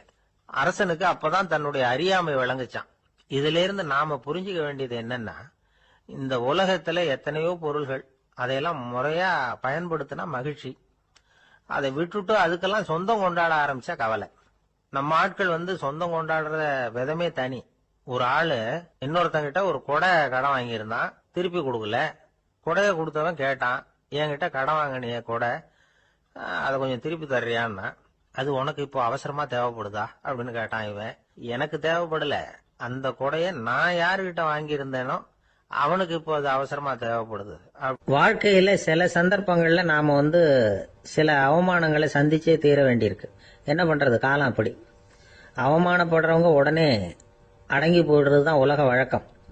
அவமானப்பட்டா உடனே சீறி எழறவங்களும் உண்டு. ஆனா அதையே ஒரு சவாலா எடுத்துக்கிட்டு முன்னுக்கு வர்றவங்களும் சில பேர் இருக்கிறாங்க. அவங்க ரொம்ப அபூர்வம். இன்னைக்கு மனோதத்துவ நிபுணர்கள்லாம் என்ன சொல்றாங்க தெரியுமா? அவமானப்பட்டுட்டா உடனே அடங்கி போயிடக்கூடாதான். அதையே ஒரு சவாலா எடுத்துக்கிட்டு மனசுல ஒரு வைராக்கியத்தோட முயற்சி பண்ணுனா வாழ்க்கையில எல்லாரும் முன்னேறலாம். அவமானம்ங்கிறத நாம வைராக்கியமா மாத்திக்கணும். அதுதான் வெற்றிக்கு வழி. ராமர் இந்த பூமியில பிறந்ததே ஒரு வைராக்கியத்தினால தான் சார் அப்படின்னார் ஒருத்தர். எப்படிங்க அது அப்படின்னு கேட்டேன். அவர் சொன்னார், தசரதருக்கு ராமர் குழந்தையா பிறக்கணும், அப்பதான் இங்க இருக்கிற கஷ்டங்கள்லாம் நீங்கும் அப்படின்னு சர்வ லோகமும் எதிர்பார்த்துக்கிட்டு இருக்குது. ஆனா அவர் எப்போ பிறப்பார் அப்படின்னு யாருக்கும் தெரியல. அந்த காரியம் சீக்கிரம் நடக்கணுமே, அதுக்கு என்ன பண்றது? நாரதர் வந்தார் ஒரு நாள் தசரதரை தேடி. தசரதா, உனக்கு ஒரு செய்தி தெரியுமான்னு ஆரம்பிச்சார். அவர் எப்பவும் இப்படித்தானே ஆரம்பிக்கிறது வழக்கம். என்ன விஷயம்னு கேட்டார் தசரதர். தசரதா, நீ அடிக்கடி உன்னோட தேர்ல ஏறிக்கிட்டு தேவலோகத்துக்கு போற, அங்க போற வர்ற எல்லாம் பண்ணிட்டு இருக்க, எல்லாம் சரி. தேவலோகத்திலயும் உன்னை நல்லபடியா தான் வரவேற்கிறாங்க. தேவேந்திரன் உன்னை பிரியமா அழைச்சிட்டு போய் தன்னுடைய அரியாசனத்திலேயே தனக்கு பக்கத்திலேயே உட்கார வைக்கிறான். நீ சந்தோஷமா உட்காந்து பேசிவிட்டு வந்துடுற. ஆனா நீ இங்க வந்ததுக்கு அப்புறம் அங்க என்ன நடக்குது தெரியுமா உனக்கு அப்படின்னாராம் நாரதர். என்ன நடக்குது எனக்கு ஒன்றும் தெரியலையே அப்படின்னாராம் தசரதர். நாரதர்கிட்ட வந்து கிட்டத்தில் வந்து கேட்டிருக்கார், கொஞ்சம் சொல்லுங்க என்னது அப்படின்னு. அவர் நெருங்கி வந்தாராம் நாரதரும். மெதுவாக அவர் காதோட காதாக சொன்னாராம். அதாவது நம்ம பாஷையில் சொல்லப்போனால் பற்ற வைக்கிறார். நீ அங்கே தேவேந்திரங்கிட்ட உட்காந்து பேசிவிட்டு வந்த பிறகு நீ அங்கே உட்காந்துருந்த அரியாசனத்தை தண்ணி ஊற்றி கழுவி சுத்தப்படுத்துகிறாங்க. நீ என்ன அந்த அளவுக்கு சுத்தம் இல்லாத ஆளா, தினம் குளிக்காமையா இருக்கிற அப்படின்னாராம். தசரதருக்கு இது ரொம்ப அவமானமாக போயிட்டுது. அப்படியே செய்கிறாங்க அப்படின்னாராம். ஆமாம், நீ வேணும்னா நான் சொல்கிறது உண்மையா இல்லையா அப்படின்னு சோதனை பண்ணி பார்த்துக்கோ அப்படின்னாராம் நாரதர்.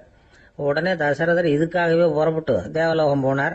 அங்கே வழக்கம் போலவே இவரை கூப்பிட்டு உட்கார வச்சு பேசிக்கிட்டு இருந்தான் தேவேந்திரன். கொஞ்ச நேரம் பேசிக்கிட்டு இருந்துட்டு சரி நான் கிளம்புறேன்னு புறப்பட்டார். சரி, அவனும் வாசல் வரைக்கும் வந்து வழி அனுப்பி வச்சுட்டு உள்ளே போயிட்டான். தசரதர் வெளியில் கொஞ்ச நேரம் மறைஞ்சி இருந்துட்டு மெதுவாக உள்ளே எட்டி பார்த்தார் என்ன நடக்குதுன்னு. நாரதர் சொன்னது உண்மைதான். தசரதர் உட்கார்ந்திருந்த ஆசனத்தை அங்கே 2 தேவர்கள் கழுவி சுத்தப்படுத்திக்கிட்டு இருக்கிறாங்க. தசரதரால் இதை தாங்கிக்க முடியல. அவருக்கு ரொம்ப அவமானமாக போச்சு. நேராக கிடுகிடுன்னு தேவேந்திரங்கிட்டே போனார். நான் உட்கார்ந்திருந்த இருக்கையே சுத்தம் பண்ணுறியே, நான் என்ன அந்த அளவுக்கு பாவியா அப்படின்னு கேட்டார். ரொம்ப கோபமாக கேட்டார். தசரதரே, மனுஷனுக்கு 3 கடன்கள் உண்டு. தேவ கடன், ரிஷி கடன், பித்ரு கடன். இதை தீர்க்காதவன் பாவியாகிறான். இதில் மகனை பெறுவதால் தான் பித்ரு கடன் தீரும். உனக்கு மகன் கிடையாது, அதனால நீ பாவியாகிற. பாவி உட்கார்ந்திருந்த இடம்ங்கிறதுனால அதை சுத்தம் செய்ய வேண்டியது எங்கள் கடமை அப்படின்னு நானும் தேவேந்திரன். இந்த இடத்துல தசரதருக்கு ஏற்பட்ட அவமானம் ஒரு வைராக்கியமாக மாறிச்சு. தேவேந்திரனே கேட்டுக்கோ, ஒரு மகனை பெற்ற பிறகுதான் இந்த சபையில மறுபடியும் அடி எடுத்து வைப்பேன் அப்படின்னு சொல்லிவிட்டு போயிட்டாராம். போய் புத்திர காமேஷ் யாகம் பண்ணார். புத்திரர்கள் பிறந்தார்கள். இந்த கதையில உள்ள கருத்து என்னன்னா, தேவேந்திரன் தசரதரை அப்படி அவமானப்படுத்தலைன்னா அவருக்கு இப்படி ஒரு வைராக்கியம் பிறந்திருக்குமா யோசிச்சு பார்க்கணும். நமக்கு ஏற்படுகிற சில அவமானங்களையும் வைராக்கியமா மாத்திக்குவோம். அப்படி மாத்திக்கிட்டோம்னா வாழ்க்கையில வந்து முன்னேறலாம். நம்ம ஆளுங்க சில பேர் அவமானத்தை வந்து வைராக்கியமா மாத்திக்கிறது எப்படி தெரியுமா? நம்மகிட்ட ஒரு பையன் சொன்னான், எங்க அப்பா என்னை எல்லாருக்கும் முன்னாடி வச்சு திட்டிவிட்டார், பொறுப்பு இல்லாம ஊர் சுத்துறேன்னு சொல்லி அவமானப்படுத்தி விட்டார். இனிமே நீ என் முகத்திலேயே முழிக்காதரா போடான்னு வேற சொல்லிவிட்டார். எனக்கு ரோஷம் வந்துட்டுது. அந்த அவமானத்தை வைராக்கியமா மாத்திக்கிட்டேன். அன்னையிலிருந்து அவர் முகத்திலேயே முழிக்கிறது இல்லை அப்படின்னா. அப்படியான்னு கேட்டோம். ஆமாங்க, அவர் வீட்டில் இல்லாத நேரமா பார்த்து உள்ள சமையல் கட்டுக்கு போய் சாப்பிட்டுட்டு நைஸா வெளியில வந்துருவேன் அப்படிங்கிறான் அவன்.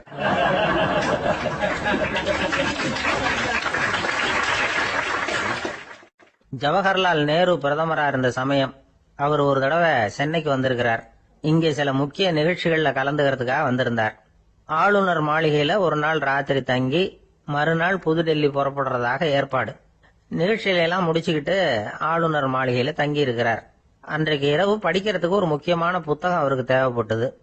அந்த சமயத்துல உலக அளவுல ஒரு முக்கியமான பொருளாதாரம் சம்பந்தமான ஒரு புத்தகம் வெளியாகி இருக்கிற விஷயம் அவருக்கு தெரியும். அந்த புத்தகம் மெட்ராஸுக்கு வந்திருக்குமா, அது இங்க கிடைக்குமா அப்படின்னு விசாரிச்சிருக்கிறார் நேருஜி. அவர் இப்படி கேட்ட உடனே அங்க இருந்தவங்க எல்லாம் ரொம்ப பரபரப்பா செயல்பட ஆரம்பிச்சுட்டாங்க. முக்கியமான இடங்கள்ல எல்லாம் விசாரிச்சிருக்கிறாங்க அந்த புத்தகம் உங்ககிட்ட இருக்கான்னு. சென்னையில உள்ள கன்னிமாரா நூல் நிலையத்துக்கு எப்படியும் அந்த புத்தகம் வந்திருக்கணும் அப்படின்னு ஒரு நம்பிக்கை. அங்க விசாரிச்சாங்க. அந்த புத்தகம் 2 நாளைக்கு முன்னாடி தான் அங்க வந்திருக்குது அப்படிங்கிற விஷயம் தெரிஞ்சது. உடனே எல்லாரும் அங்க ஓடினாங்க. அவங்களுக்கு இன்னொரு சந்தேகம், புத்தகம் வந்திருக்கு சரி, அது இந்த சமயத்துல வேற யாரும் படிக்கிறதுக்கு எடுத்துட்டு போயிருக்க கூடாதே அப்படிங்கிற சந்தேகம். இருந்தாலும் மனசுக்குள்ள ஒரு தைரியம், இப்படி ஒரு புத்தகம் வெளிவந்திருக்கிற விஷயமே நேருஜி சொல்லி தான் நமக்கே தெரியும். அதுவும் இல்லாம உலக பொருளாதாரம் சம்பந்தமான ஏதோ ஒரு புத்தகம் அது. அதை போய் இந்த நேரத்துல அவ்வளவு ஆர்வமா யாரும் எடுத்துட்டு போயிட போறாங்க அப்படிங்கிற தைரியம். இந்த தைரியத்தோட அந்த நூல் நிலையத்துக்கு ஓடினாங்க. புத்தகத்தை தேடுனா அது கிடைக்கல, யாரோ எடுத்துட்டு போயிருக்கிறாங்க. நேருவுக்கு மட்டுமே தெரிஞ்சிருந்த அந்த புத்தகம் பத்தின விஷயம் சென்னையில வேற ஒருத்தருக்கும் தெரிஞ்சிருக்குது. உடனே எல்லாரும் பரபரப்பா அந்த அதுக்குன்னு இருக்கிற ரிஜிஸ்டர் இருக்குல்ல, பதிவேடு, அதை புரட்டி பாக்குறாங்க யார் எடுத்துட்டு போறாங்கன்னு தெரிஞ்சுக்கிறதுக்காக. எடுத்துட்டு போனவங்க அதுல கையெழுத்து போட்டிருப்பாங்கல்ல, அதை பார்த்து யாருன்னு தெரிஞ்சுக்கலாம் அப்படிங்கிறதுக்காக தான் அதை புரட்டுறாங்க. அதோ அந்த புத்தகத்தோட பேரு பக்கத்துல அதை எடுத்துக்கிட்டு போனவங்க கையெழுத்து உத்து பாக்குறாங்க எல்லாரும். அதுல போட்டிருக்குது பேரு CN அண்ணாதுரை அப்படின்னு எழுதியிருந்தது. அவரு தான் பேரறிஞர் அண்ணா. நேரு படிக்க விரும்பின ஒரு புத்தகத்தை அதே நேரம் படிக்க விரும்பின இன்னொரு தலைவர் இவர். படிக்கிறதுல அவருக்கு இருந்த ஆர்வத்தை நாம தெரிஞ்சுக்கணும்னா அதுக்கு எவ்வளவோ சம்பவங்கள் இருக்கு. கடைசி காலத்துல அவர் அடையாறு மருத்துவமனையில படுத்திருக்கிறார். அவருக்கு ஒரு முக்கியமான அறுவை சிகிச்சை செய்ய வேண்டியிருக்குது அவசரமா. அமெரிக்காவிலிருந்து டாக்டர் மில்லர் வந்திருக்கிறார். அவர்கிட்ட கேட்கிறார், டாக்டர் நாளைக்கே அறுவை சிகிச்சை செய்ய போறீங்களா அப்படின்னு. ஆமாங்கிறார் டாக்டர் மில்லர். நாளைக்கு மறுநாள் செஞ்சுக்கிறனே அப்படின்னாராம் அண்ணா. ஏன் ஏதாவது நாள் பாக்குறீங்களான்னு கேட்டிருக்கார். இல்ல, ஒரு புத்தகத்தை படிச்சுக்கிட்டு இருக்கிறேன், அதை நாளைக்குள்ள முடிச்சிருவேன், அதுக்கப்புறம் நான் இறந்தாலும் கவலை இல்லை அப்படின்னாராம் இவர். அவர் தான் அறிஞர் அண்ணா. சங்ககால நூல்கள்ல இருந்து சமீபத்துல வந்த நூல்கள் வரைக்கும் எல்லாம் அவர் படிச்சிருக்கிறார். ஒரு திருமண விழாவில் அவர் பேசும்பொழுது சொன்ன விஷயம் இது. சங்க காலத்துல காதலியை மணக்க விரும்புகிறவனுக்கு அவனுடைய தந்தை வீர சோதனைகள்லாம் வைப்பாரு. போய் புலிப்பல்லு கொண்டுகிட்டு வா, அப்போதான் என் பொண்ணை கொடுப்பேன் அப்படின்னு சொல்லுவார். காதலன் உடனே காட்டுக்கு போவான், ஒரு புலியை கொன்று அதனுடைய பல்ல கொண்டுகிட்டு வருவான். அதை வீர பதக்கத்துல பதிச்சு அவனுக்கு மாமனார் சூட்டுவார் கல்யாண சமயத்துல. இப்போலாம் காதலன் கிட்ட அப்படி சொல்ல முடியாது. இப்போலாம் காதலன் கிட்ட காட்டுக்கு போய் புலிப்பல் கொண்டுகிட்டு வான்னு யாராவது சொன்னா புலிதான் மாப்பிள்ளையா வந்து சேரும் அப்படின்னார்.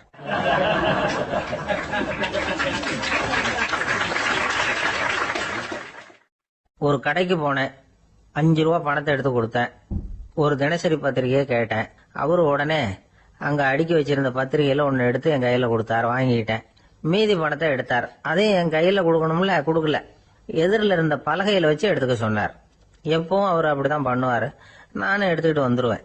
இவர் ஏன் இப்படி பண்றாருங்கிறது எனக்கு ரொம்ப நாளா ஒரு சந்தேகம்.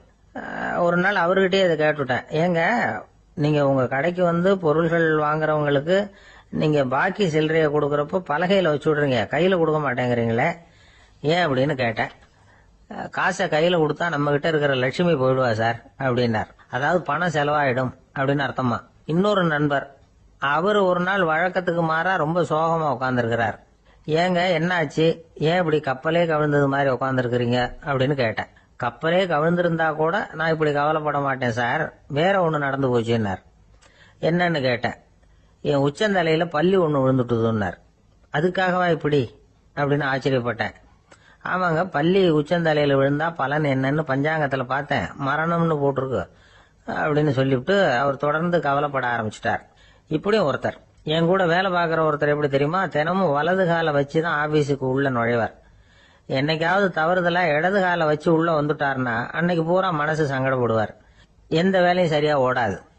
கேரம் போர்டு ஆடுற ஒருத்தர் எப்ப ஆட உட்கார்ந்தாலும் ஸ்ட்ரைக்கரை கை தவறி கீழே விழற மாதிரி பண்ணி அதுக்கப்புறம் அதை எடுத்துக்கிட்டு ஆட உட்காருவார். ஏன்னா எப்போ ஒரு தடவை நிஜமாவே அது வந்து கை தவறி கீழே விழுந்திருக்குது. அன்னைக்கு பிரமாதமா ஜெயிச்சுட்டார்.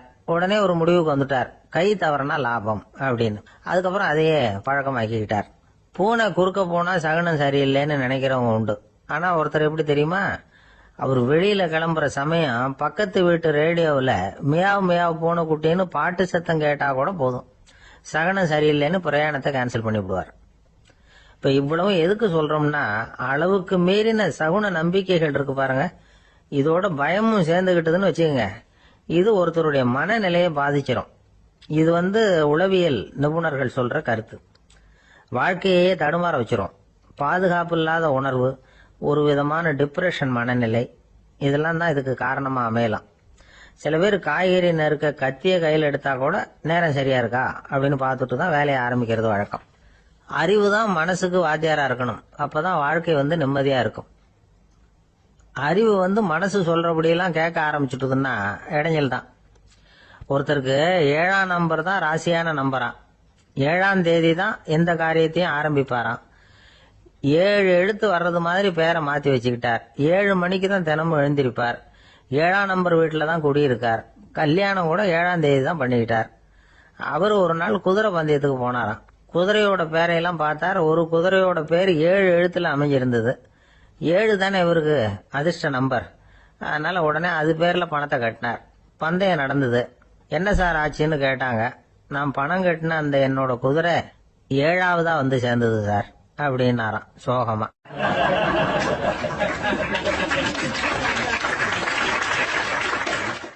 ஒரு விவசாயி விதைக்கிறதுக்காக வயல்வெளி பக்கம் போறார். விதைகளை அள்ளி வீசினார்.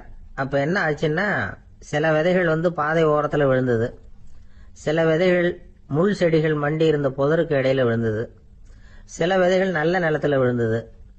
பாதை ஓரத்துல விழுந்த விதை என்ன ஆச்சுன்னா, அதெல்லாம் பறவைகள் கண்ணுல போட்டுட்டுது, உடனே உட்காந்து கொத்தி தின்னுட்டு போட்டுது. அதிகமா மண் இல்லாத பாறை பகுதியில் விழுந்த விதையெல்லாம் லேசா வேர் விட்டு முளைக்க ஆரம்பிச்சது. அதுக்கப்புறம் வேர் கீழேயும் ஆழமா போக முடியல, மேலேயும் சூரிய வெப்பம் அதிகம் தாங்க முடியல, எல்லாம் காஞ்சு கருகி போட்டுது. புதர் பகுதியில் சில விதைகள் விழுந்தது இல்லையா, முள் செடிகள் காடா மண்டி போயிருந்தது. அதனால முளைச்சு வர்ற செடிக்கு நெருக்கடி அதிகமா போட்டுது, சரியா வளர முடியல, விளைச்சலும் சரியா இல்ல. நல்ல நிலத்துல விழுந்த விதைகள் மட்டும் நல்லா முளைச்சது, நல்லா வளர்ந்தது, விளைச்சலும் பிரமாதமா இருந்தது. இந்த கதையை சொல்லிவிட்டு கேட்க செவியுள்ளோர் கேட்கட்டும் அப்படிங்கிறார் இயேசு பெருமான். ஆமா, இயேசு கடலில் நின்ற படகு ஒண்ணுல உட்கார்ந்துருக்கிறார். கடற்கரையில ஏராளமான மக்கள் உட்கார்ந்துருக்கிறாங்க. அந்த சமயத்துல தான் இயேசு ஓமைகள் மூலமா மக்களுக்கு பல உண்மைகளை சொல்லிட்டு இருக்கிறார். மக்கள் அந்த கதையை கேட்டுட்டு ஒன்னும் புரியாம முழிக்கிறாங்க. அத கவனித்த இயேசு அந்த ஓமையை விளக்க ஆரம்பிச்சார். இதுல அந்த விதைக்கிறவர் தான் இறைவன். அவருடைய வார்த்தைகளை விதைக்கிறார். அந்த வார்த்தைகளை கேட்கிற மக்கள் அந்த விழுந்த விதைகள் மாதிரி 4 வகையானவர்கள். சில பேர் பாதை ஓரத்தில் விழுந்த விதைகள் மாதிரி. இறைவன் வார்த்தைகளை அவங்க கேட்கறாங்க, ஆனா தீய எண்ணங்கள் செய்கைகள் மூலமா விதைக்கப்பட்ட வார்த்தைகள் அழிஞ்சு போடுது. இறைவன் வார்த்தைகளை கேட்ட உடனே மகிழ்ந்து போய் உடனே சில பேர் அதை ஏத்துக்கிறாங்க. இவங்கெல்லாம் அந்த பாறை பகுதியில் விழுந்த விதைகள் மாதிரி. அதனால இவங்கெல்லாம் வேறு இல்லாதவங்க, கொஞ்ச காலத்துக்கு இறை வார்த்தைகளுக்கு கீழ்ப்படிந்து நடப்பாங்க. அதனால ஏதாவது இடைஞ்சல் ஏற்பட்டா உடனே தடுமாறுவாங்க, தங்கள்கிட்ட இருக்கிற நல்ல பண்புகளை விட்டுட்டு பாவ வழிகளுக்கு போயிடுவாங்க. முள் செடிகளுக்கு இடையில விழுந்த விதைகள் மாதிரி உள்ளவங்க யாருன்னா, இவங்களுக்கு உலக கவலை உண்டு, செல்வத்தின் மீது மயக்கம் உடையவர்கள்.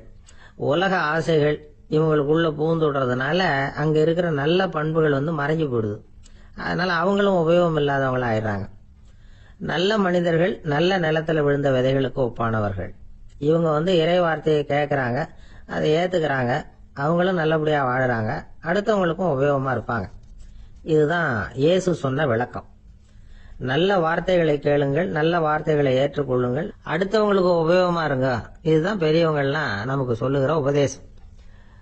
ஒரு அப்பா தன்னுடைய மகனுக்கு உபதேசம் பண்ணார். இத பாருப்பா, நல்ல வார்த்தைகளை கேட்கணும், எப்போதுமே மகன் அப்பா பேச்ச கேட்கறது நல்லது அப்படின்னாராம். நீ ஏதாவது ஒரு தப்பு பண்ணா என் தலையில ஒரு முடி நரைச்சி வெள்ளையா போடும்பா, நீ செய்யற ஒவ்வொரு தப்புக்கும் என் தலையில ஒவ்வொரு முடி வெள்ளையாயிடும் அப்படின்னாராம். பையன் யோசிச்சான், அப்பா இப்பதான் எனக்கு புரியுது, தாத்தாவோட தலைமுடி பூராவும் வெள்ளையா இருக்கிறதுக்கு என்ன காரணம்ங்கிறது எனக்கு இப்பதான் புரியுது அப்படின்னானா.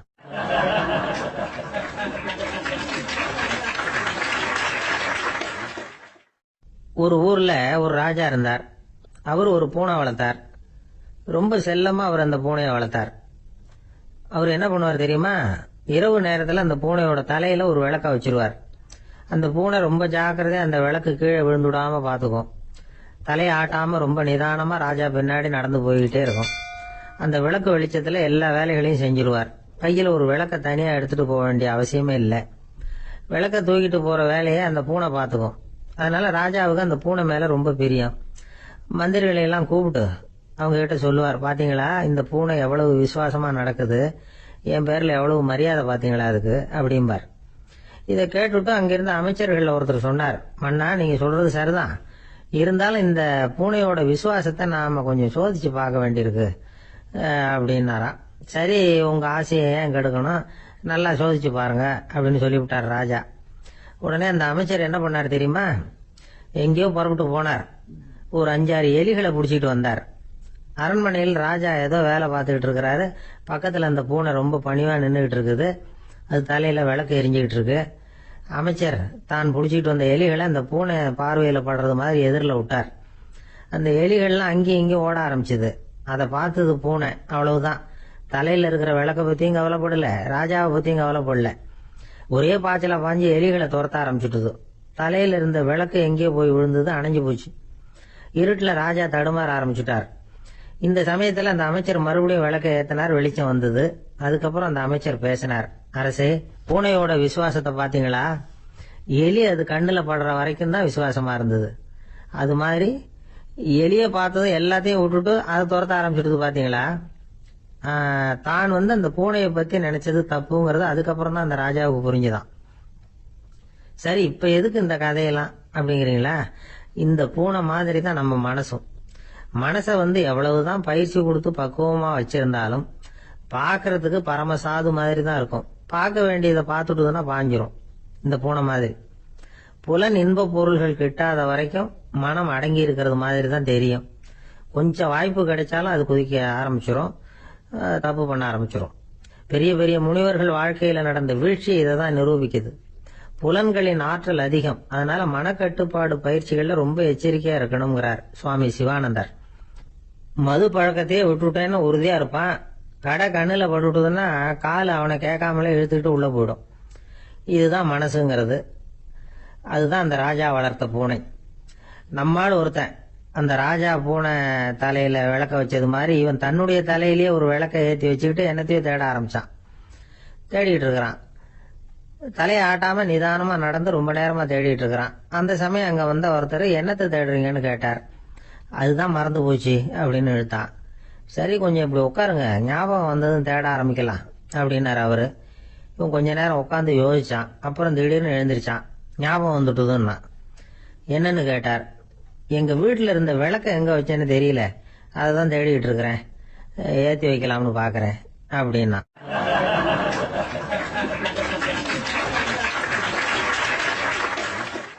ஒரு ராஜா இருந்தார். நாடு பூராவும் நிறைய மரங்களை நட்டு வளர்க்கணுங்கிறது அவரோட ஆசை. தானே அதுக்கு முன்மாதிரியா இருக்கணும்னு நினைச்சார். அரண்மனையை சுத்தி மரங்களை நட்டு வளர்த்தார். இத பார்த்துட்டு ஜனங்களும் அவங்கவுங்க வீட்டை சுத்தி மரக்கன்றுகளை நட்டு வளர்த்தாங்க. கொஞ்ச காலத்துல ஊரு பூரா பசுமையா மாறிச்சு. எல்லாருக்கும் சந்தோஷமா இருந்தது.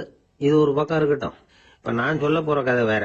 அதாவது அந்த ராஜா ஒரு நாள் தன்னுடைய அரண்மனைய சுத்தி இருக்கிற விதவிதமான மரங்களை எல்லாம் போய் பார்த்தார். எப்படி இருக்கிறீங்க அப்படின்னு ஒவ்வொரு மரத்துக்கிட்டையும் விசாரிச்சாராம். எந்த மரமும் சந்தோஷமா இருக்கிறதா தெரியல. அதுக்கும் மனசுல ஒரு குறை. முதல்ல ஆலமரத்துக்கிட்ட போனார். அது சொல்லிச்சு, மண்ணா, நான் நல்லா பெருசா வளர்ந்துருக்கிறேன், அடர்த்தியா இருக்கிறேன், கிளையெல்லாம் 4 பக்கமும் நல்லா படர்ந்துதான் இருக்குது, இருந்தாலும் எந்த பிரயோஜனமும் இருக்கிறதா தெரியல எனக்கு. என்னுடைய பழம்லாம் ரொம்ப சின்னதா இருக்குது, என் கண்ணுக்கு சரியா புறப்பட மாட்டேங்குது. நான் இருக்கிற சைஸுக்கு என்னுடைய கிளையில இருக்கிற பழம்லாம் எவ்வளவு பெருசா இருக்கணும், அது இத்தினூண்டு இருக்கிறது எனக்கு பெரிய அவமானமா இருக்கு. இப்படி இங்க நின்றுகிட்டு இருக்கிறதே ரொம்ப கூச்சமா இருக்கு. ஒரு நல்ல புயல் வந்ததுன்னா பேசாம சாஞ்சு விடலாமான்னு பாக்குறேன் அப்படின்னு புலம்புது ஆலமரம். சரி, இருக்கட்டும்னு நினைச்சுக்கிட்டு ராஜா அடுத்தபடியா ஒரு அத்தி மரத்துக்கிட்ட போனார். அதுவும் புலம்ப ஆரம்பிச்சுட்டுது. நான் கூட பெரிய மரம் தான், இல்ல இலையெல்லாம் அழகா தான் இருக்குது, பழம் அழகா இருக்குது, இருந்தாலும் உள்ள விஷயம் இல்லையே, அத்தி பழத்தை புட்டு பார்த்தா அத்தனையும் சொத்த அப்படின்னு பழமொழியே உண்டாயிட்டுத. இப்படி ஒரு கெட்ட பேரோட நான் இருக்கணுமா அப்படின்னு புலம்புது அது. சரி, இது இருக்கட்டும் அப்படின்னு சொல்லி அடுத்தபடியா வேப்ப மரத்துக்கிட்ட போனார். அது தன்னுடைய வேதனையை வெளியிட்டது. எனக்கு எவ்வளவோ மருத்துவ குணங்கள்லாம் இருக்கிறதா சொல்லிக்கிறாங்க, இருந்தாலும் என்ன பிரயோஜனம், என்னுடைய பழத்தை மனிதர்கள் யாரும் விரும்பி சாப்பிடுறது இல்லையே அப்படின்னுது. ராஜா அடுத்தாப்புல இருந்து ஒரு பனை மரத்துக்கிட்ட போனார். நான் நல்லா உயரமா தான் வளர்ந்துருக்கிறேன், மற்ற மரங்கள்லாம் என்ன அண்ணாந்து தான் பார்க்கணும், இருந்தாலும் என்கிட்ட நிழலுக்காக யாரும் ஒதுங்கறது இல்லையே அப்படின்னுது. என்ன இது, எல்லா மரமும் இப்படி திருப்தி இல்லாம இருந்துகிட்டு இருக்குதே அப்படின்னு நினைச்சுக்கிட்டே ராஜா அடுத்தபடியா அங்க இருந்த ஒரு பைன் மரத்துக்கிட்ட போனார். அழகா உயரமா பசுமையா தான் இருந்தது, ஆனா பழமோ பூவோ கிடையாது. அதை நினைச்சா அது வருத்தப்பட்டுக்கிட்டு இருக்குது. ஓக் மரம் அது ஒன்று நின்றுட்டு இருந்தது. அது என்ன சொல்லிச்சுன்னா, இலையுதிர் காலத்துல என் மேல இருக்கிற எல்லா இலைகளும் உதிர்ந்து போடுது, முடி கொட்டின மனிதர்கள் மாதிரி மொட்டையா நான் நிக்க வேண்டி இருக்குது, என்ன வாழ்க்கை இது அப்படின்னு சொல்லி அழுத்துக்கிட்டது. சரி, புளிய மரம் என்ன சொல்லுது பாப்போம்னு அதுகிட்ட போனா, என்னுடைய நிழல்ல யாருமே தங்க மாட்டாங்க, உடம்புக்கு சூடுன்னு ஒதுங்கி போயிடுவாங்க, அடிமரத்தை பாத்தீங்கன்னா பட்டையெல்லாம் உறிஞ்சி பாக்குறதுக்கே கேவலமா இருப்பேன் அப்படின்னுது அது. முருங்கை மரம் என்ன சொல்லிச்சு தெரியுமா, என்னுடைய இலை காயெல்லாம் சாப்பிடுறவங்களுக்கு சத்து கொடுக்கறது வாசம் தான், ஆனா என் உடம்புல சத்தே கிடையாது, கொஞ்சம் வேகமா காத்து அடிச்சதுன்னா முறிஞ்சு விழுந்துடுறேன், என்ன வாழ்க்கை இது அப்படின்னு சொல்லி அது வருத்தப்பட்டது. ராஜா யோசனை பண்ணார். என்ன இது, மரங்கள் பூமியின் வரங்கள்னு சொல்றோம், மழை பெய்யறதுக்கு அதுதான் காரணம், பூமி செழிப்பா இருக்கிறதுக்கும் அதுதான் காரணம், வீடு கட்டுறதுக்கு மரம், நாற்காலி செய்ய உபயோகப்படுத்துறதுக்கும் அதுதான் உபயோகப்படுது, மனுஷனுக்கு வேண்டிய ஆகாரங்களையும் கொடுக்குது, இப்படிலாம் இருந்தும் எல்லா மரமும் நிம்மதி இல்லாம இருந்துகிட்டு இருக்குதே அப்படின்னு நினைச்சார். அப்போ அங்க இருந்த ஒரு மகிழ மரம் அவர் கண்ணுல பட்டது. அந்த மரம் மட்டும் கொஞ்சம் நிம்மதியா மகிழ்ச்சியா இருக்கிறது மாதிரி தெரிஞ்சுது. உடனே ராஜா அதுகிட்ட போனார். உனக்கு மனசுல எதுவும் குறை இல்லையான்னு கேட்டார். இல்ல, நான் சந்தோஷமா தான் இருக்கேன்னு அந்த மகிழ மரம். அப்படியான்னு ஆச்சரியமா கேட்டார் ராஜா. ஆமா மன்னா, இந்த இடத்துல நீங்க ஒரு முருங்கை மரத்தையோ வேப்ப மரத்தையோ கூட நட்டிருக்கலாம். ஆனா இந்த இடத்துல நடுறதுக்கு என்ன தேர்ந்தெடுத்திருக்கிறீங்க, அதுவே எனக்கு பெருமை, அதுவே எனக்கு திருப்தி அப்படின்னு தான் மகிழ மரம். மகிழ மரம் சாதாரணமா தான் இருக்கும். இளம் மஞ்சள் நிறத்துல பூக்கள், அது காய்ந்தும் மனம் வீசும். மகிழ மரம் மாதிரி மன திருப்தியோட வாழறதுக்கு நாம கத்துக்கணுமா. நாம இந்த உலகத்துல ஒரு நாயாவோ நரியாவோ கூட பிறந்திருக்கலாம், மனுஷனா பிறந்திருக்கிறோம், அதுவே பெருமை தானே. இந்த நிறைவு தான் மகிழ்ச்சியின் ரகசியம். ஒரு பையன் அப்பா கிட்ட போய், அப்பா, நீங்க இந்த உலகத்துல ஒரு மனுஷனா பிறந்தது என்னோட அதிர்ஷ்டம் நானா. ஏண்டா அப்படி சொல்றேன்னு இருக்காரு அப்பா. நீங்க ஒரு கரடியா பிறந்திருந்தா இந்நேரம் நானும் ஒரு கரடி குட்டியா தானே இருந்திருப்பேன் அப்படின்னு நானா பையன்.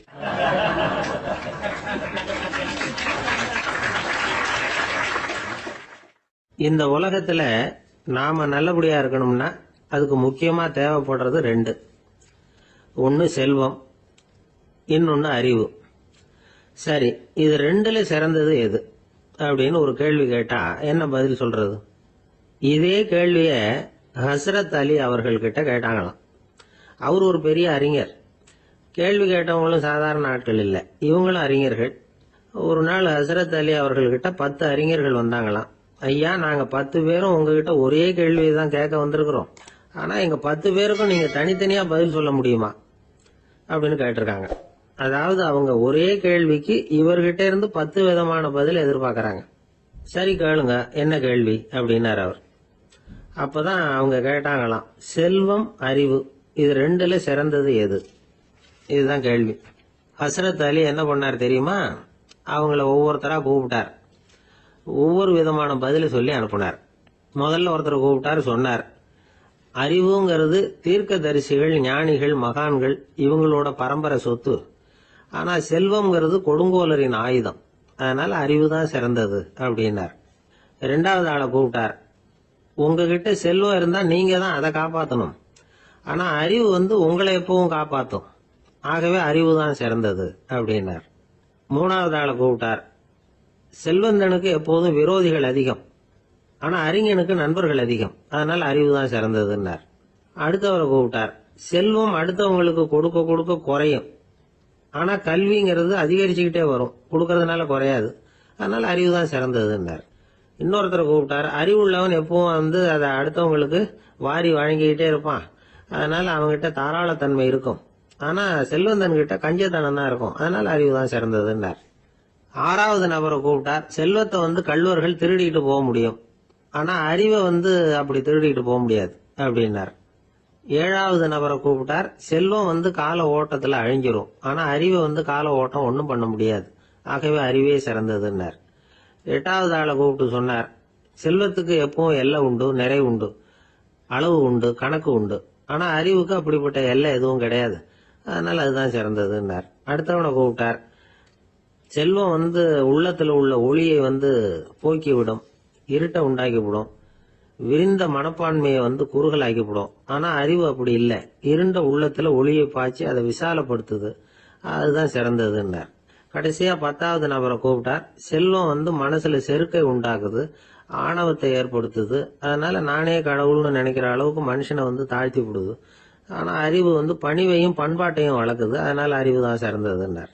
ஆக இப்படி 10 பேருக்கும் 10 விதமா பதில் சொன்னது மூலமா ஹஸ்ரத் அலி அவர்கள் அறிவு தான் செல்வத்தை விட சிறந்தது அப்படிங்கறதுக்கு 10 காரணங்களை சுட்டி காட்டியிருக்கார். அந்த அறிஞர் 10 பேர் கேட்ட ஒரே கேள்விக்கு 10 பதில் சொன்னார்.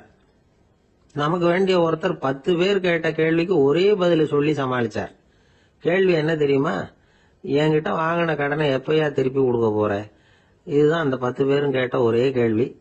இந்த மாசம் 26ஆம் தேதி தந்துடுறேன் அப்படிங்கிற ஒரே பதில சொல்லி அவ்வளவு பேரையும் இவர் அனுப்பி வச்சுட்டாராம். எல்லாரும் போனதுக்கு அப்புறம் இவரை தனியா கூப்பிட்டு கேட்டிருக்கிறாங்க. அது என்ன சார் கணக்கு, 26ஆம் தேதி அன்னைக்கு என்ன அதிசயம் நடக்க போகுது அப்படின்னு கேட்டிருக்காங்க. அதிசயம் அன்னைக்கு இல்ல, அதுக்கு முத நாளே நடக்க போகுதுன்னாராம்.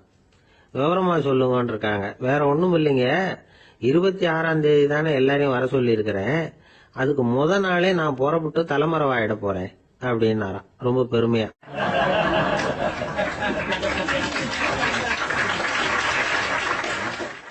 துருக்மேனியாவில் அஷ்காபாத் அப்படின்னு ஒரு நகரத்துல ஒரு புவியியல் விஞ்ஞானி இருந்தார். அவரு ஒரு நாய்க்குட்டி வளர்த்தார். ஒரு நாள் முன்னிரவு நேரம் ஒரு மேஜைக்கு முன்னாடி உட்கார்ந்து அந்த விஞ்ஞானி ஏதோ கணக்கு போட்டுக்கிட்டு இருக்கிறார்.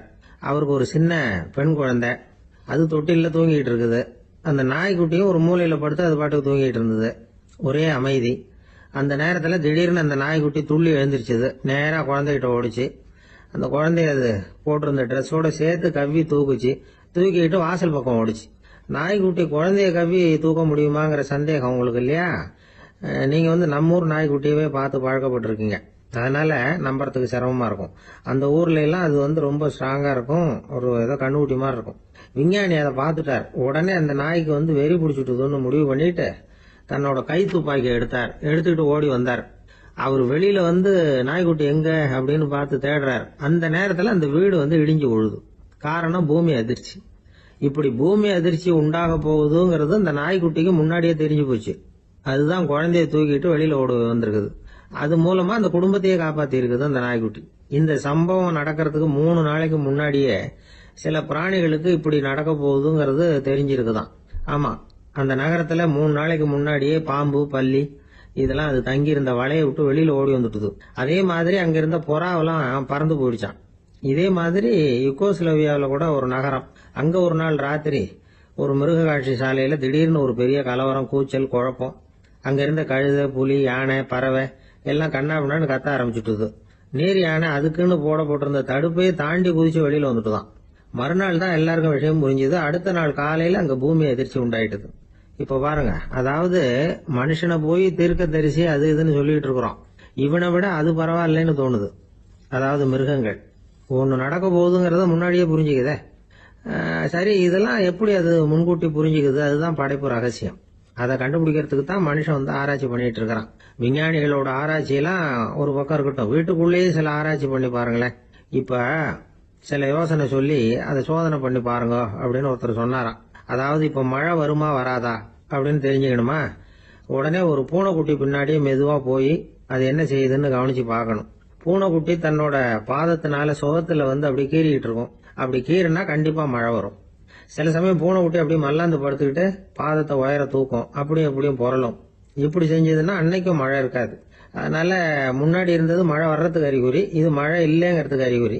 பறவைகள், பிராணிகள் இதுகளோட நடவடிக்கைகளை பார்த்துட்டு அதையெல்லாம் அடிப்படையா வச்சுதான் காலநிலையை கண்டுபிடிக்கிற கருவிகளை கண்டுபிடிச்சிருக்கிறாங்க. வாத்து இருக்குல்ல, சில சமயம் தன்னோட அழகை தன்னோட இறகுகள்ல அப்படியே புதைச்சிக்கும். அப்படி செஞ்சா குளிர்காலம் வரப்போகுதுன்னு அர்த்தம். பருவநிலை குளிரா மாறப்போகுதுங்கிறதுக்கு இதுதான் அறிகுறி. சிட்டுக்குருவி இருக்குதுல்ல, அதெல்லாம் புழுதியில உழுந்து புரளும். சிறகுகளை படபடன்னு அடிச்சுக்கும். அப்படி செஞ்சா மழை வரப்போகுதுன்னு அர்த்தம். ஒண்ணு மட்டும் நாம நல்லா தெரிஞ்சுக்கணும். இயற்கையின் சீற்றம்னு சொல்றோம் இல்லையா, இயற்கை ஏன் நம்ம மேல கோவப்படுது? இயற்கையை நாம அனுசரிச்சு போறதில்ல, அதனால கோவப்படுது. காடுகளை அழிக்கப்படாது, விலங்குகளை கொல்லக்கூடாது, இயற்கை ஏற்படுத்தி வச்சிருக்கிற சமநிலையை கெடுக்கப்படாது. அதை புரிஞ்சுக்கிட்டு வாழ்ந்தோம்னா பூமியும் நடுங்காது, நாமளும் நடுங்க வேண்டிய அவசியம் இருக்காது. ஒருத்தர் இருந்தார், சாராய கடைக்கு போனாராம். நிறைய சாப்பிட்டார். அப்புறம் சொன்னார், இது ரொம்ப அற்புதமான சரக்கு போல இருக்கு. உள்ள போன உடனே இந்த பூமியே நடுங்கிறது மாதிரி இருக்கு எனக்கு அப்படின்னாராம். இதுக்கு கடைக்காரர் சொல்லியிருக்கார், நீங்க சாப்பிட்டது வெறும் பச்சை தண்ணி தாங்க, இப்ப ஏற்பட்டிருக்கிறது நிஜம் பூமி அதிர்ச்சி அப்படின்னாராம்.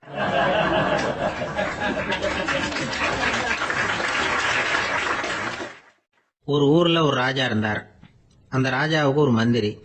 ராஜா ரொம்ப நியாயமானவர், நேர்மையானவர், கண்டிப்பானவர். தப்பு செய்யறது யாரா இருந்தாலும் தண்டனை கொடுப்பார். வேண்டியவங்களுக்கு ஒரு நியாயம், வேண்டாதவங்களுக்கு ஒரு நியாயம்ங்கிறதெல்லாம் அவர்கிட்ட கிடையாது.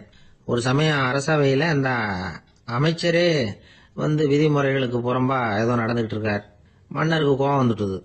உடனே அந்த அமைச்சரை கிட்டத்துல கூப்பிட்டு அவர் கன்னத்துல ஓங்கி ஒரு அறை கொடுத்துட்டாராம். உடனே அந்த அமைச்சர் என்ன பண்ணார் தெரியுமா, நேரா போனார்.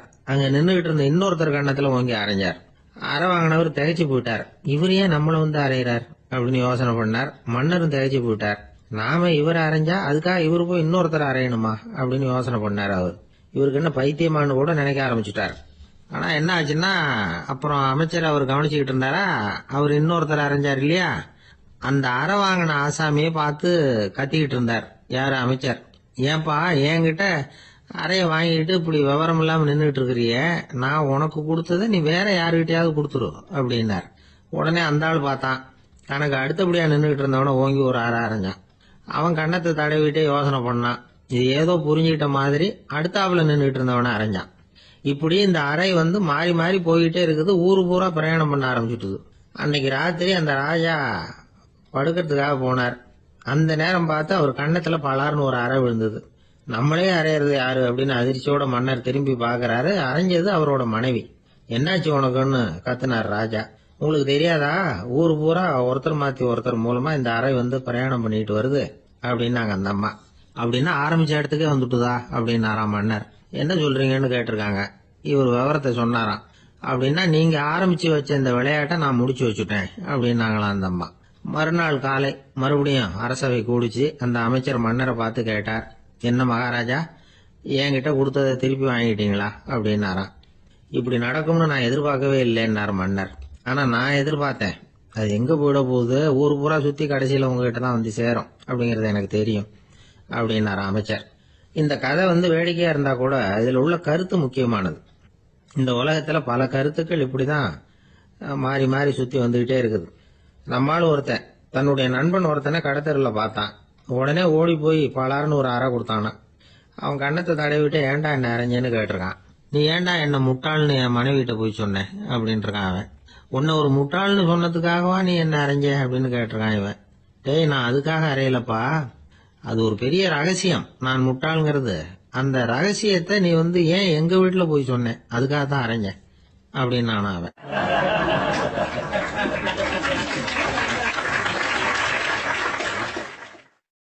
பக்தின்னு சொல்றோம் இல்லையா, அது 3 வகைப்படும் அப்படிங்கிறாரு ஒரு பெரியவர். அது என்ன 3 வகைன்னா, தெய்வ பக்தி, அடியார்கள் பக்தி, குரு பக்தி.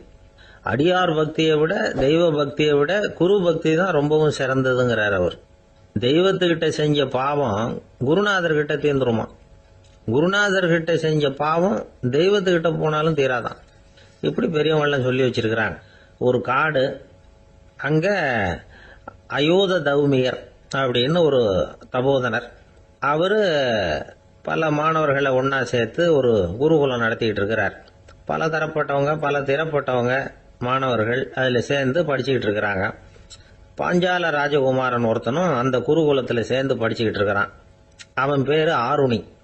பெரிய இடத்து புள்ள, இருந்தாலும் படுப்புல ரொம்ப கெட்டிக்காரனா இருந்தான்.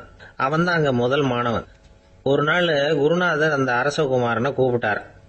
நம்ம குருகுலத்துக்கு சொந்தமான வயல்ல தண்ணீர் பெருகி வெள்ளம் பயிரை அழிக்குதான், அதனால நீ போய் மடையை அடைச்சிட்டு வந்துரு அப்படின்னார். அந்த அரசகுமாரன் உடனே புறப்பட்டான். குருநாதர் சொல்லிட்டார்ல, உடனே புறப்பட்டான். நான் பெரிய இடத்து பிள்ளையாச்சே, ராஜகுமாரன் ஆச்சே, ரொம்ப செல்வா கூட வளர்ந்தவனாச்சே, நான் போய் வயல்ல இறங்கி வேலை செய்யறதா அப்படின்னுலாம் அவன் நினைக்கல. குருநாதர் கட்டளையை நிறைவேற்ற வேண்டியது நம்ம கடமை அப்படின்னு நினைச்சான்.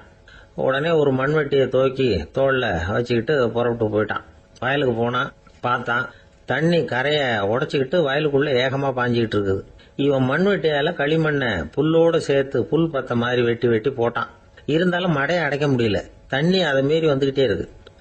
தண்ணி வேகமா வயலுக்குள்ள போய்கிட்டே இருக்குது. போடுற பத்தையெல்லாம் கரைஞ்சி கரைஞ்சி போயிட்டு இருக்கு. இருந்தாலும் இவன் தன்னுடைய முயற்சியை கைவிடல. வெட்டி வெட்டி போட்டுக்கிட்டே இருக்கிறான். காலையில் அங்க போனவன் சாயந்தரம் வரைக்கும் இப்படி செஞ்சுக்கிட்டு இருக்கிறான். உடம்பும் மனசும் ரொம்பவும் சோர்ந்து போச்சு. இருந்தாலும் குருநாதர் இட்ட கட்டளையை நிறைவேற்றாம இருக்கிறோமேங்கிற ஒரு குறை அவனுக்கு இருக்கு. குரு கட்டளையை நிறைவேற்றாத நான் இன்னமும் இருக்கணுமா அப்படின்னு யோசனை பண்ண ஆரம்பிச்சுட்டான். என்ன செய்யலாம்னு பார்த்தான். நம்ம குருநாதர் இட்ட பணிக்காக இந்த உடம்பையே தியாகம் பண்ணலாம் அப்படின்னு முடிவு பண்ணான்.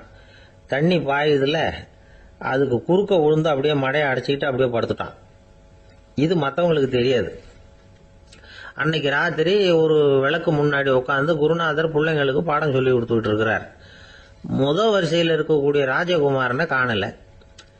நம்ம ஆருணி எங்க போனா அப்படின்னு சொல்லி மற்ற மாணவர்களை விசாரிச்சார். இப்ப அவங்க சொன்னாங்க, சுவாமி, அவன் காலையில வயலுக்கு மடையை அடைக்கிறதுக்காக போனான், நீங்க தான் போக சொன்னீங்க, இன்னும் திரும்பி வரல அப்படின்னு அவர் பையன். குருநாதர் உடனே ஒரு தீவெட்டி எடுத்துக்கிட்டு மாணவர்களை அழைச்சிக்கிட்டு வயலுக்கு போனார். அங்க போய் பார்த்தா ஆளை காணும். ஆருணி ஆருணின்னு சொல்லி சத்தம் போட்டு கூப்பிட்டு பாக்குறார். நான் இங்க இருக்கேன் குருநாதா அப்படின்னு காலுக்கு அடியிலிருந்து ஒரு சத்தம் வருது. குனிஞ்சு பார்த்தா அவன் மழையில படுத்திருக்கிறான். என்னப்பா இதுன்னார். காலையிலேருந்து இந்த மழையை அடைச்சி பார்த்தேன் சுவாமி, முடியல, அதனால இப்படி குறுக்க படுத்துட்டேன். என்னை தாண்டறதுக்கு பயந்து போய் தண்ணியே தேங்கி நின்றுட்டுது அப்படின்னா. அவனுடைய குரு பக்தியையும் அவனை தாண்டறதுக்கு அஞ்சு நிற்கிற தண்ணி தேக்கத்தையும் பார்த்துட்டு எல்லாரும் ரொம்ப ஆச்சரியப்பட்டு போயிட்டாங்களாம். 6 மணி எழுந்திரிச்சு வா அப்படின்னு கூப்பிட்டாராம் குருநாதர். அவன் தண்ணீரை பொழந்துக்கிட்டு எழுந்திரிச்சு வந்தானான். அதனால அவனுக்கு உத்தாலகன் அப்படின்னு ஒரு பேர். உத்தாலகன்னா தண்ணீரை பிளந்தவன் அர்த்தம். அந்த உத்தாலகன் மாதிரி இந்த காலத்து மாணவர்களுக்கும் குரு பக்தி வேணும் அப்படின்னு சொன்னோம் ஒரு பள்ளிக்கூடத்துல. உடனே நிறைய மாணவர்கள்